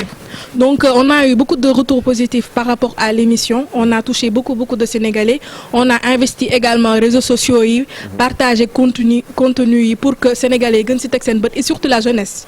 Parce que on veut motiver la jeunesse. Dañoo bëgg wan jeunes yi ne que OK, on a nos héros nationaux mais il y a des héros également yoo xam ne xamaguñ leen. te boo leen seetaanee émission bi di ngeen gis ay initiatives yoo xam ne da ngeen di naan non mais vraiment le Sénégal a des talents. Donc émission bi nii ça regrouperait vraiment la crème de la crème de la société sénégalaise. Et aussi émission bi bépp jeune bu ko seetaan dina motiver wu à l'idée que man maay sama acteur du changement. Donc bu dee jeune bi nga xam ne sax man maa ko mag. def na lii kon man tamit mën naa ko. émission bi dafay motiver jeunesse bi dafay yee jeunesse surtout que en ce moment dañoo soxla espoir dañoo soxla motivation ci dëkk bi nii parce que ñu bëri découragé nañ. da ngay jàng ba sonn doo am liggéey même boo amee liggéey yenn saay motivation bi day des. gaal gi moo koy confirmer exactement donc gaal baa ngi koy confirmer comme ni ñu ko wax toog fii tekki fii boo seetaanee émission bi di nga ko gëm à 100%. donc loolu mooy suñu mbébét ba pare tamit dinañ jàppale également initiative yi avec un suivi c'est-à-dire que seen projet yi dinañ suivre également implémentation surtout ça hein, parce que nous on a un problème de suivi. Exactement. Par exemple bu fekkee projet yu ci nekk c'est toujours bien d'initier des bons projets mais toujours problème de suivi bi dafay exactement déjà est-ce que parfois yooyu tamit yéen ngi ci def rigueur bi war mu am suivi su ko defee nga xam ne que depuis octobre def bilan ne lii projet bi fii la yegg si fii la jëm te lii buñ ko continuer dina en effet déjà ñun Social Factory on a beaucoup de projets et d'outils pour autonomiser et également engager les jeunes. Donc nous on a un portefeuille de formation boo xam ne bépp jeune boo xam ne dafa soxla perfectionner un de ses skills de ses compétences dañ koy jàppale. Donc il y a ça il y a également le fait que coronavirus c'est temporaire. On l'espère que ça va bientôt finir. Et donc la projection c'est pourquoi pas montrer des jeunes qui quittent Dakar qui quittent le milieu urbain pour aller dans les zones rurales di jàppale baykat yi. Comme par exemple on a une initiative qui s'appelle Champs communautaires avec confinement bi ak frontières yi ñu tëj plein de paysans dans les milieux ruraux ont eu du mal à écouler leurs marchandises à avoir outils yoo xam ne daf leen doon permettre pour ñu def seen rôle mais avec ces initiatives-là qu'on a sélectionnées, on a vu que beaucoup de jeunes également jàppale nañ fa ñi pour ñu produire des savons pour les vendre, des gels pour les vendre. Donc ñun foofu la ñuy viser au fait. À part coronavirus, les autres jeunes qui opèrent des opérations chaque jour di sacrifier seen bopp nan lañ leen di fësalee. Donc nous on est dans cette lancée-là. Et nous on va vous suivre parce que TFM lu mel nii la bëgg jeunes yoo xamante ne dañuy liggéey ngir jëmale seen dëkk kanam. Thioro pour terminer si ak invité bi avant ñuy def ce point corona. Voilà, même juste très rapidement choix wu un peu présentation wu émission bi parce que gis nañ ni vous avez innové également ci côté boobu en amenant Doudou peut-être ñàkkul ne certains étaient un peu réticents pour parler un peu de ay solutions yoo xamante ne bëgg nañ ko teg par rapport ak mbas bu toll ni coronavirus pourquoi ce choix parce que mënoon ngeen porter seen choix peut-être xëy na ci yeneen personnes yoo xamante ne dinañ wax ni ñoo gën a carré machin même si après ku seetaan li nga gis ni que il le fait de manière subtile ba nga xamante ni que tu sois intéressé ou pas le message parvient à passer. Est-ce que xalaatoon ngeen am retombée boobu? Donc exactement le choix de Doudou n'était pas un choix de hasard parce que c'est l'un des jeunes les plus populaires du Sénégal, il fait bien son travail, c'est le showman vraiment. Donc li tax ñu mettre ko en avant dans l'émission, c'est que il fait bien son travail. Émission bi objectif bi, c'est d'informer les Sénégalais sur les conséquences de la Covid-19 au Sénégal, notamment chez les jeunes. Mais dañoo bëgg au-delà de l'information divertir. Parce que voilà boole utile ak agréable c'est-à-dire que booy seetaan émission bi doo sentir le temps passer. On a également boole ci émission bi boole nañ ci ay influenceurs yoo xam ne xarañ nañ ci seen liggéey ils sont connus dans les réseaux sociaux ñoom Ninou ñoom Travel with Ziggy ñoom Dior Birima je l'adore. Exactement nous aussi on l'adore elle apporte une énergie très positive ak Elimane Ndaw journaliste à France 24 Pape Djibril Fall bokk ci kër gi tamit mu ngi ci biir Léna Mbaye exactement donc ñooñu ñëpp suñu choix dafa porter ci ñoom parce que ce sont des personnes qui sont réelles donc ñu ngi impacter seen société mais également ki ñoo xam ne bu ñuy transmettre benn information dañ koy transmettre avec un certain dynamisme avec un certain punch loolu mooy tax émission bi mu impacter jeunes yi parce que nous les jeunes on aime avoir des choses qui sont dynamiques mais également on aime être informé donc émission bi c'est sur cette base là moo tax ñu lal ko noonu. Super. Voilà. Merci beaucoup en tout cas Aïda Diop Fall ci domaine bi ngeen di xeex moom la ñuy toog ak Thioro pour waxtaanee ko muy coronavirus bi def le point Covid ak waxtaanee deuxième vague est-ce que day am ou pas est-ce que c'est le moment d'avoir peur qu'est-ce qu'on doit faire? Oui je veux dire je veux pas que ñu alarmer nit yi quand même parce que déjà stress bi ñu dundoon rek depuis mars ñaanuñu yàlla dundaat stress boobu noonu donc faut pas que ñu alarmer nit yi faut pas que nit yi ñu tiit mais dina baax ñu resserrer waat ceinture yi respecter waat tout ce qui est geste barrière ak yooyu parce que demoon nañu ba retrouver wu ak pratiquement une cinquantaine de personnes yoo xamante ne ñoom ñoo nekkoon sous traitement aujourd'hui bu 100 yi tegaatee njàkkare day commencer waat di ñëw ci société bi mais on veut pas que ça se passe comme ça li ñu bëgg mooy que ku nekk xam li la war parce que gënoon na metti ñu retrouver wu avec 3000 cas yu teg et pourtant ñu ngi ko doon gérer donc aujourd'hui du ñu aaju ñaanuñu yàlla àggaat fu ñuy waxaatee couvre-feu fu ñuy waxaatee toog leen seen kër yi ñu def télétravail ñu defaat demi-confinement wala quelque chose comme ça et li wóor mooy duñ fa àgg parce que sénégalais yi aujourd'hui ku nekk conscient nga ci li nga xamante ne moom la coronavirus mën a yàq mais ñun alerte bi nga xamante ne xëy na moo ñu tiital bokk na ci bi nga xamante ne moom le premier des Sénégalais def muy le président Macky Sall et lui il parlait peut-être ci aspect bu économique bi parce que économiquement parlant quand même on n'est pas sans savoir que coronavirus dafa rey secteur yu bëri dafa gaañ énormément de secteurs état bi génnee ay milliards yu bëri itamit éjecté waat ko ci secteur yu bëri pour jàppale ay Sénégalais fii gis nañu ay téléthon yoo xamante ne groupe Futurs Médias organisé na ko pour ñu génnee ay milliards ci secteur privé bi pour remettre ko état bu Sénégal ku nekk ci Sénégalais ki defar saabu sax participer na ci xeexu coronavirus xale bi defar machine participer na ci xeex bi ak yu mel noonu donc aujourd'hui pour ñu bañ a àggaat foofu yëpp il faut que ñu rappeler waat ñëpp geste barrière yi et ci suñu bopp lañ koy njëkkee parce que demoon nañ ba ñu ngi doon yàkkamte jour bi ñuy sànni masque yi donc là on parle de deuxième vague entre guillemets li ci metti rek mooy bu déni amee day jafe ñu xeex ko parce que là booy xool les commentaires wala ku nekk waxtaan bu mu ciy def ak sa morom déni mooy bañ a nangu ne lii am na donc ils te disent deuxième vague mais est-ce que xam nga loolu du ñu ñun kese parce que boo xoolee Italie lan moo tax seen deuxième vague métti géré déni la ñu am ba pare nangootuñu déglu gouvernement bi ndax aide yi ñu leen waxoon dinañ leen ko jox egsiwul donc ils se disent que nit koo xam ne buñ ko soxlaa duñu dimbali tey suñu waxee toogal duñu toog donc ñi ngi si mbedd yi def lu leen neex deuxième vague bi gën a exploser effectivement foofu nag lañuy bañ a àgg donc pour foofu ñu bañ fa àgg il faut que déni bañ a am pour déni bañ a am il faut que ñun ñëpp ñu nangu ne coronavirus bi mi ngi fi encore virus baa ngi fi ba tey le virus est encore parmi nous le virus am na nu mel Sénégal waaw mu ngi bëgg yaa quand même décembre ba tey voilà donc il faut que ñu nangu ne que le virus est là il est parmi nous il circule encore parmi nous et pour ça il faut ku nekk ci ñun nga serré waat ceinture bi ñu respecté waat geste barrière yi qu'on remette encore nos masques lépp li nga xamante ne daal moom lañ doon def ba discipline bi ñu tegoon voilà ñu gën ci continuer tey par contre bu ñu ko méngalee ak démb nga xam ne on s'est retrouvé avec plus d'une quarantaine de cas tey on se retrouve juste avec 14 cas ce qui est bien mais comme boobu ak léegi échelle bi day yéeg ak di wàcc doo mën a gum am xel mu dal ou quelque chose comme ça mais il faut juste noter que 14 cas la ñu am tey ci 722 tests yoo xamante ni def nañu ko cas contact yi mooy 5 cas importés léegi on en parle de moins en moins pratiquement problème mu cas importé yi non je pense que c'est réglé parce que maintenant avant de venir tu es obligé de faire le test te su posifié doo ñëw donc c'était mooy seule manière bi c'était la seule solution et je pense que ça moom ils ont tapé fort bi ñu ko defee boole ci ak rigueur bi mu àndal yëpp peut-être problème bi ñu am jamono bi mooy problème mu transmission communautaire yi parce que boobu aussi quand ça revient ak nombre bu xaw a élevé dafay xaw a mettiwaat parce que ki nga xam ni coro mi nga xam ne diw moo ko wàll mën nga ko faj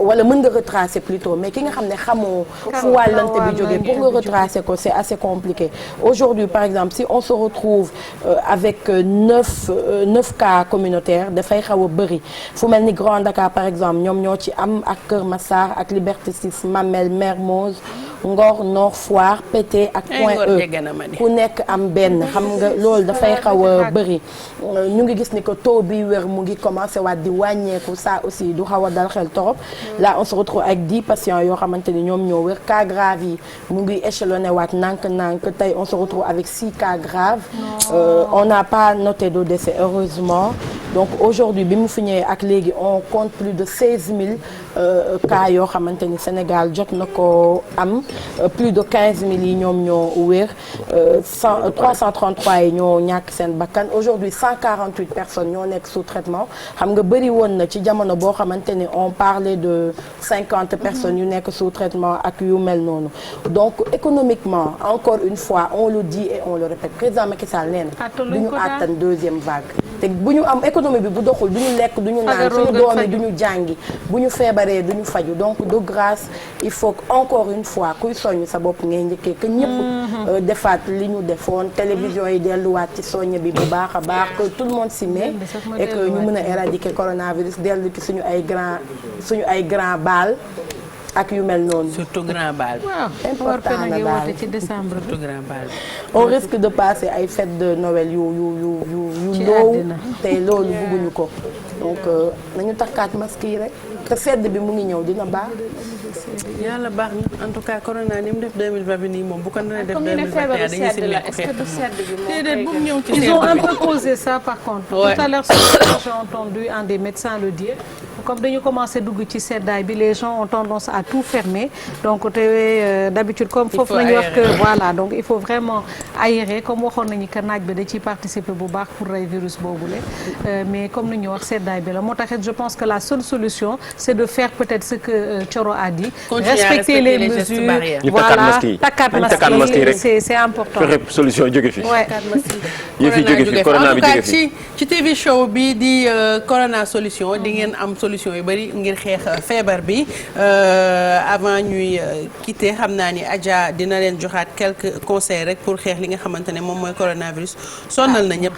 si ma seetaanuma vocal doon jàll noonu lu gën a garaaw laa def ñu jàll ci anniversaire yi avant peut-être di ñëw bégal leen ci Yeewu Leen Plus donc ñu commencé ko wuyu ko taxawaay bi bu rëy ay waay waaye léegi yow Mamadou Ndiaye ku leen di jubóole dañu liggéey ñii la. kenn liggéeyu na yow moom yaa liggéey sa bopp yow. ñaar ñii la tayu ko. xoolal ñii tay moo ko sax. yow fi mu gën a jong sax fan yii dafa gën a jékki tarkal la. Amina ñaar Médoune génnu ci Petit Ndoye génnu ci gis nga leen ñoom ñu ngi feetu depuis boobu. Médoune moom génnu ci. ñii noonu lañ naan taskatu sëy lañu. te ñoom bu la xeeloo dañuy ree. waaw non gis nañ depuis boobu ñoom ñu ngi kontaan sax Amina ñii dañuy ree. non garaaw yow ñu ngi mel ni ku gañe damay takkaat sëy. ma ne wax naa la bu yàggee yónni naa la bu yàggee nee naa la mën naa raam. bu la dana naqari. man teg naa ci sama sautoir bi sax ndey am. Amina am collier baa ngi. sautoir yi de dama ko ciy teg. pour jubóo bi. Mamadou am nga problème. waa léegi nañ la delloowaat ba ci est bi mu nga waaw oui ma waxaat. est-ce que du fa xamaat loolu mu jël responsabilité mu waxaat. nee na waa daa entraîné nañ def li ñuy kii di ko buux. xam nga lu ñuy def liñ daan def dañuy dem di ko ànd ak moom taxaw ci ginnaawam puus ko. di ko bëmmax mu dem. bu boobaa dina assumer mais dans quelques instants peut-être dina ñëw ànd ak yéen wax leen thème jour bi ak tey kan lay def rétro ce sera dans quelques instants après émission bi tout de suite ñun dañuy def anniversaire yi commencé ko ba su gisaguma tur bi mais y a joyeux anniversaire à mon adorable époux Papis Anne dundal lu bëri waa mi ngi nii yàlla bàyyi ma ak yow de la part de ta femme donc Zeyna Brian Diouf moo fi jaar yónnee ko ne ma anniversaire bu jàllul jabaram dina ma rey donc Papis Anne ta femme te souhaite un joyeux anniversaire longue vie à toi happy birthday à ma sœur adorée Binta Diaw Mbaye dundal ba énervé beaucoup de bonheur de la part de ta wujju Seynabou Yad Mbaye happy birthday à Samba Diallo depuis Thiès de la part de son épouse Madame Diallo Jerry Thiam de ses enfants et de la part de sa belle-sœur Gorée Thiam depuis Thiès happy birthday à Pape Fall yéé Pape Fall tey la anniversaire am nga baalal ma sa puce bi ma réeral nga baal ma guddal fan longue vie yàlla na yàlla may xaalis bu bëri santé amour loo bëgg yàlla na ko yàlla fay mais baal ma puce bi dégg nga ku baax nga sa xarit la xaritu coro bi coro xati ma waaye dafa doyaale waaye aka doy waar Fall nii kii fa sikk li ma Mamadou Ndiaye ma fa wax ci moom rek dëgg la. Pape Fall dafa sikk yow mais il est adorable. Doudou dafa newoon di wax ci anniversaire mais Pape Fall baax nga torop baax nga ba baal ma puce bi ma la réeralal merci waay joyeux anniversaire. da ngeen di tooñ ba pare kal ko ci baal ma rek. non baal bi ma ko nee baal ma mu bañ ma ne ko Pape Fall yàlla chaque jour ñu tooñ ko mu baal ñu baal ma. Il est adorable. Happy birthday à toi. Joyeux anniversaire à Khady Sow Lawbe de la part de Garmi. Tonton Garmi la wala. Happy birthday à Khady Sow Lawbe. waaw de la part de tonton Garmi. xaritu tonton Garmi la waa. ah xaritam la yow mii. tonton Garmi kii xaritam la bàyyi leen tonton Garmi. moom dafa nag tonton Garmi moom kii nii la yow kii mosoo ko fekkee tonton Garmi. xale la de waaye ñun ñëpp la yem li kii naan sama benn karaw bi ma dese. am avenir ci yëf yi. ki li Pape Cheikh naan benn karaw puxataan bi ko dese lay coppati moom loolu lay def. ah. allahumma amin. yow ma doon yëgaloo ñu xew. déedéet amin barke Serigne Touba gis ngeen poté mi na ngeen bàyyi xel ci moom daa am xam-xam de barke yonent bi. amin kon nañ waaj. nañ waaj ko gis. non wax ñu début wala fin comme ça ñu mën a waajal suñu bopp dégg you know. waa neex na ñun dañ koy préparer. waxuñu dara. chaque jour ci plateau bi nga wax fu yu rëy ba ñëpp daw. nii nga bëgg a dëkkee ak ñun. laaj ko te mu teyam. nii nga bëgg a dëkkee ak ñun. waxoon na dina. lii du mun a nekk naa laaj thème bi dans quelques instants maa ngi ñëw. happy birthday à fu ma yemoon sax waaw tonton Garmi à El Hadj Abdoulaye Fall de la part de toute sa famille depuis cité Alioune Sow joyeux anniversaire à Sokhna Aïda Diallo longue vie à toi de la part de ton mari Mohamed et toute la famille. ba tey ngi wax yu rëy. Joyeux anniversaire à maman Ramata Soba, longue vie, santé de fer, beaucoup de bonheur de la part de toute ta famille depuis Cambérène. Happy birthday à Amadou Tall depuis Paris, France. Je te souhaite tout le bonheur du monde de la part de ta fille chérie. Joyeux anniversaire à Samba Lay Thiaw, Mou, Marem Lay et Mam Mbaye Lay et toute la famille depuis Cambérène. Oh là là, il est trop chou, machallah. Longue vie à toi, bébé. Joyeux anniversaire à Adja Tall. De la part de toute la famille, happy birthday à Sokhna Fall, journaliste sportive Sen TV. C'est de la part de Niass Record GFM ah Baye Niass moo fi jaar ku baax la suñu concert la. nekk fële Sen TV di journaliste li ñu nekk ci domaine bu ñu nekk mooy journaliste sportif la. di ko ñaanal yàlla may ko gudd fan ak wér. Amin happy birthday à Fatou Camara madame Niang chérie Papis Niang joyeux anniversaire à Ado Saré de la part de ta maman Amina. Happy birthday à Ousmane Sagna alias Kébé Sagna depuis Wakam. Toute la famille lui souhaite un joyeux anniversaire. Il est vraiment gentil. Happy birthday à Petit Prince Pape Samba de la part de ta maman Ndeye Migué Diop, je pense, et de ton papa Mamadou Samb. Happy birthday à ton papa d'amour aussi Mamadou Samb de la part de sa chérie Ndeye Migué Diop depuis France. Je vous aime. Ni nga def daal neex na ma Ndeye Mingue. Happy birthday à Ndeye Binta Diallo depuis Thiaroye-sur-Mer, longue vie, santé, réussite et beaucoup de succès.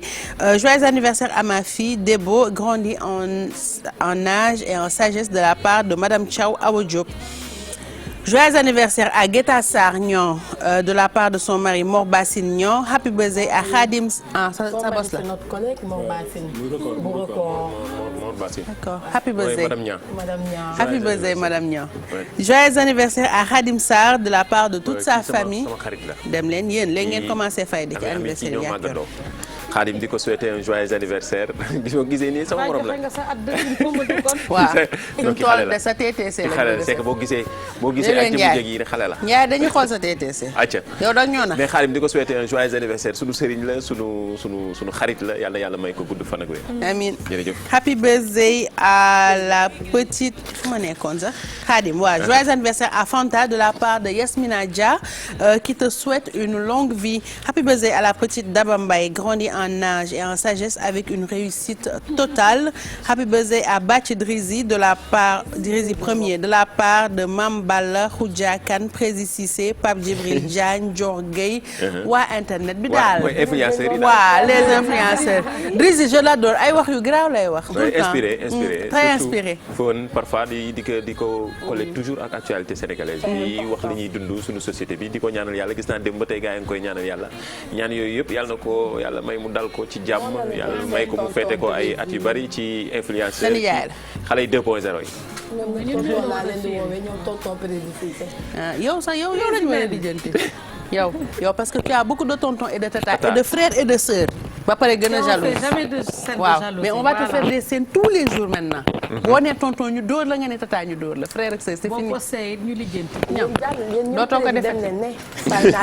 dootoo ko defati happy birthday donc en tout cas code yi muy posté man j'adore si Instagram bi mun ngeen ko suivre lu neex lay wax soxla naa ko moom mi voilà Drizzy Wul Ndiaye da laa soxla mu mel ni ku ko mënul woo Mamadou Ndiaye yëpp nañu happy birthday à Reine Marie-Hélène Samy de la part de Géla grandi en âge et en sagesse par la grâce de Dieu happy birthday à Mame Fatou John c'est son anniversaire donc longue vie à toi Mame Fatou John de la part de ta famille happy birthday à Warégnan longue vie de la part de son mari Djibi Fall et Astou Diène joyeux anniversaire à Sophia Gadio gudd fan ak wér de la part de Mohamed ton lakkal happy birthday à Fatima Zahra Gueye de la part de sa maman Maymouna Sy et ses tantes et pour fin Aïssata sama njëkke bi ndeysaan happy birthday à toi bébé longue vie à toi et pour finir happy birthday à Ibrahima Diop depuis AIBD de la part de sa famille ses collègues ses amis ñoo koy souhaiter un happy birthday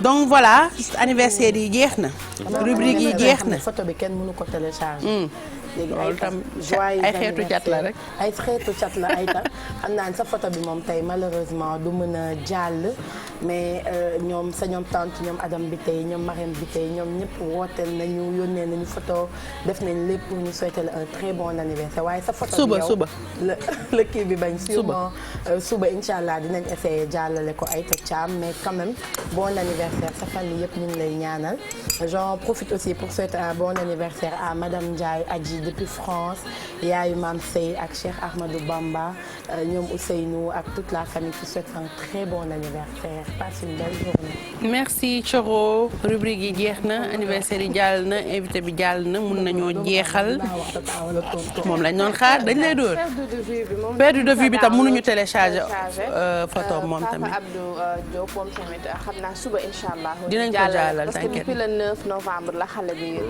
ba tey c'est triste c'est triste envoyé photo bi dama ñu jàllale ko incha allah merci beaucoup Aïda Diop Fall d'être passé sur ce plateau nekk chargé de com émission Corona Solution dinaa leen wax def nga sa liggéey ba mu mat incha allah dernier conseil rek pour xeex coronavirus bi avant de quitter ce plateau.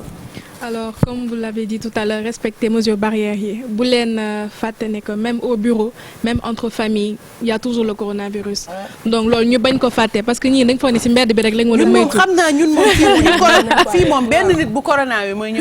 détoyé donc ouais def attention surtout suñu mag yi tamit nañ leen protéger bu baax. surtout mais mag ñi tamit ñooy am fulla. dëgg la dëgg la ñoom am nañ fulla ñi ci am ay maladies chroniques nga baal ma rek ñi ci am ay maladies chroniques bu ñu nangu benn xale di leen këlti-këltee comme ni ñu koy waxee ñoom dañuy takk seen masque am fullaay ñoom seen bopp protéger seen bopp balaa benn xale di kii ndaxte loolu tamit c'est important xam na ñun ñu ndaw ñi dañuy yaakaar ne oui on est bien portant affaire bu ñëwee sax day ñëw jàll garaawul mais mag ñi moom nañ leen protéger bu baax a baax loolu tamit communication bu ñu war a def la exactement donc mag yi c'est vrai que Sénégal dañoo nekk réew boo xam ne dañoo bëgg dajaloo dañoo bëgg di nekk ensemble di añandoo di defandoo yëpp mais li période kese la su jàllee incha allah dinañ mën a retrouver suñuy habitude donc suivre conseils yi et faire très attention et surtout voilà prendre soin de nous parce que voilà ñun ñooy ndaw réew mi te ñun ñoo war a jëmale réew bi kanam. merci beaucoup Aïda c'était un plaisir de t'avoir sur ce plateau à très bientôt donc suivre leen émission bi tous les dimanches après le journal télévisé c'est très très important liñ ciy wax et puis da ngeen gis jeunes yoo xamante ne ñi ngi liggéey pour jëmale réew bi kanam suñu jeune plateau bi ba suba. bu ñu fontoo ñoo la mag tàggool sa morom new fi dama am choc réew mi nag buñ la magee day metti dañ la koy wan muñal jërëjëf voilà à demain inchallah pour beneen Yeewu Leen merci. Merci Amina Poté pour mes chaussures. Elles sont magnifiques. J'ai porté de très belles chaussures. Amina Poté moo ma ko offrir. waa Coro fi Poté fi jaar moom tam day wane daalam zoom les chaussures zoom waaw da ngay taxaw nag ñu zoom chaussures yi. daal lii la ku koy zoomé nii voilà. chaussures offertes par Poté mais da nga boole Coro loxo amul problème. donc merci beaucoup. c'est pour montrer encore une fois que ay nit bu ñu àndee di liggéey dañuy nekk benn. xam nga ku ñemewul nit doo ko may sa alal ku ñemewul nit doo sol alalam. merci beaucoup ton geste m'a vraiment touché. I love you. we love her ñun ñëpp ko bëgg donc waaw foog nga jubóog Mamadou Ndiaye lii yëpp ci neexal yi la. oui bisous. donc merci waaw on se donne demain rendez-vous inchallah ce sera dans Seetu bi mais sinon juste un grand merci à Yaté la chancelière Thioune génn na ci diw yi léegi mi ngi jaay sañse yi donc tey moom moo ma habillé je lui fais plein de bisous je la remercie et à après-demain dans Yeewu Leen sinon demain dans Seetu bi. merci Mado à demain dans Seetu bi Mamadou Ndiaye. sa veste rafet na. merci ñun ci kanam tout à l'heure on se donne rendez-vous dans li xew ci biir internet bi ak Mairie Bey Diouf di siyaar Amina Poté. encore une fois dina baaluwaat. dinaa yónni Coro ak Bijou ak Mado wala. ay lii di sa yaram na daw yow tamit ñu ñëw dox jàmm. dinañ ci dox tànku jàmm. mais un coucou aussi à ma femme awa ñaareel waaw noonu la. rendez-vous ci kanam. yow Médoune nag bàyyi jàmbur nag Médoune lan la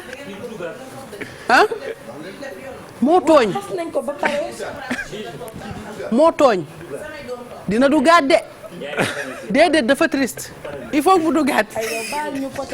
man de xam nga ne su ma génnee damay du gàdd. di nga du gàdd. awa ba leen di du ree jàmm kii awa gay awa ba leen di non Mamadou moo am inspiration awa ba leen di bu expliqué ñun nii la awa waaw ok ba leen di Bijou Ndiaye ba leen di si Yeewu Leen waaye mercredi on Seetu bi and Saturday inshallah on Weekend Star may I wish a very happy birthday si sama xarit sama jabar sama jëkkëram di sama frère di madame Ndiaye chérie Pedre Ndiaye Fatou Lo tey la anniversaire am di ko wish a very happy birthday jigéen bu baax la ndeysaan yaatu ba bëgg a dee di la wax happy birthday thank you so much dundal lu bare mais Pedre mu nga ñu ngi ñëw of course di jaajëfal suñu taar madame Diatta si coiffure bi nii I love it thank you very much mun ngeen am lii ak yeneen ngeen call ko si 78 178 61 71 kon di leen jox rendez-vous on Monday with another special woman Bijou Ndiaye. merci beaucoup Awa Gaye à lundi merci à vous de nous avoir suivis. kan Youssou Samb Coro nuyu na la. merci beaucoup à Salon Ndella pour ma coiffure téléphone bi 77 037 52 28 ngeen fekk fa Fatima ak Mami ñu defaral leen yu nice merci beaucoup ki ma habillé tey Unique and Top Woman and Kids ñoo ma salol blazer bi donc dinaa poster numéro bi tout à l'heure et pour les chaussures que j'ai montré tout à l'heure c'est Mami Cherry Shoes made in Sénégal une fierté parce que day defar loo xam ne Sénégal la jóge mu rafet ba dee. merci beaucoup à équipe technique bi ñoom Petit Pata ñoom Médoune ñoom kan ak Alaaji Malick toog Jili ak kan wax naa ñëpp ak Libin borom ndekki bi merci waa Parigo pour seen ndekki ce fut doux ce fut bon c'était neex ak ki ñu jox yi rafet yi nii mais bàyyi ma yeeg daaneel ci Parigo ngeen yegg ci Adja waaw Parigo ñi ngi VDN Foire Liberté 6 numéro yoo ngi noonu boo leen bëggee lu neex loo leen di lekk dem leen fa ñu jox leen ko ngeen lekk ba suur et puis sell na set na et c'est très bon ba pare pare ñu tegal ñu ko ci vaisselle yoo xam ne Adja Saliou ñu ko jox. waa Adja mu Serigne Fallou bu ngoog bépp vaisselle boo leen bëgg rek da ngay dem ba pare Bijou Ndiaye boo bàyyee xel presque suñu plateau yi yëpp Adja dafay ñëw décorer ñu ko defaral ñu ko di ko wax rek thank you very much. kuddi moom foog ma yëngal ci sama kër maa ngi ñëw Adja dinaa fa jaar incha allah merci beaucoup à Ngom Nia Dage bu ministère du sport et sa femme Awa super gentil merci à vous vous êtes un couple adorable franchement regretté wu ma lu ma leen doon xamee waa ñoom laa jël. ñu jar nañ jël nag de. ñoom laa jël. sama micro bi sax dañ koo teg. et je vais prendre waa plateau bi en photo avec mon iPhone 12 256 giga bleu. Aba maa ngi lay nuyu ci téléphone bi merci à vous de nous avoir suivis Poté dans quelques instants mu ñëw waxtaanee ak yéen thème bu am solo tey xam naa ni thème bi waxagul lan lay doon Poté yaa ngi may dégg bu ma la gisul sax naa la dégg man day seddal sama xol tey thème bi lan la oh may naa la téléphone bi may naa la téléphone bi ni déedéet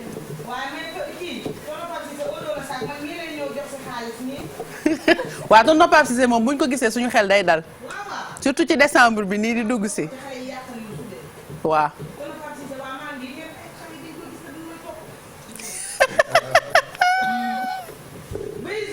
dis-moi.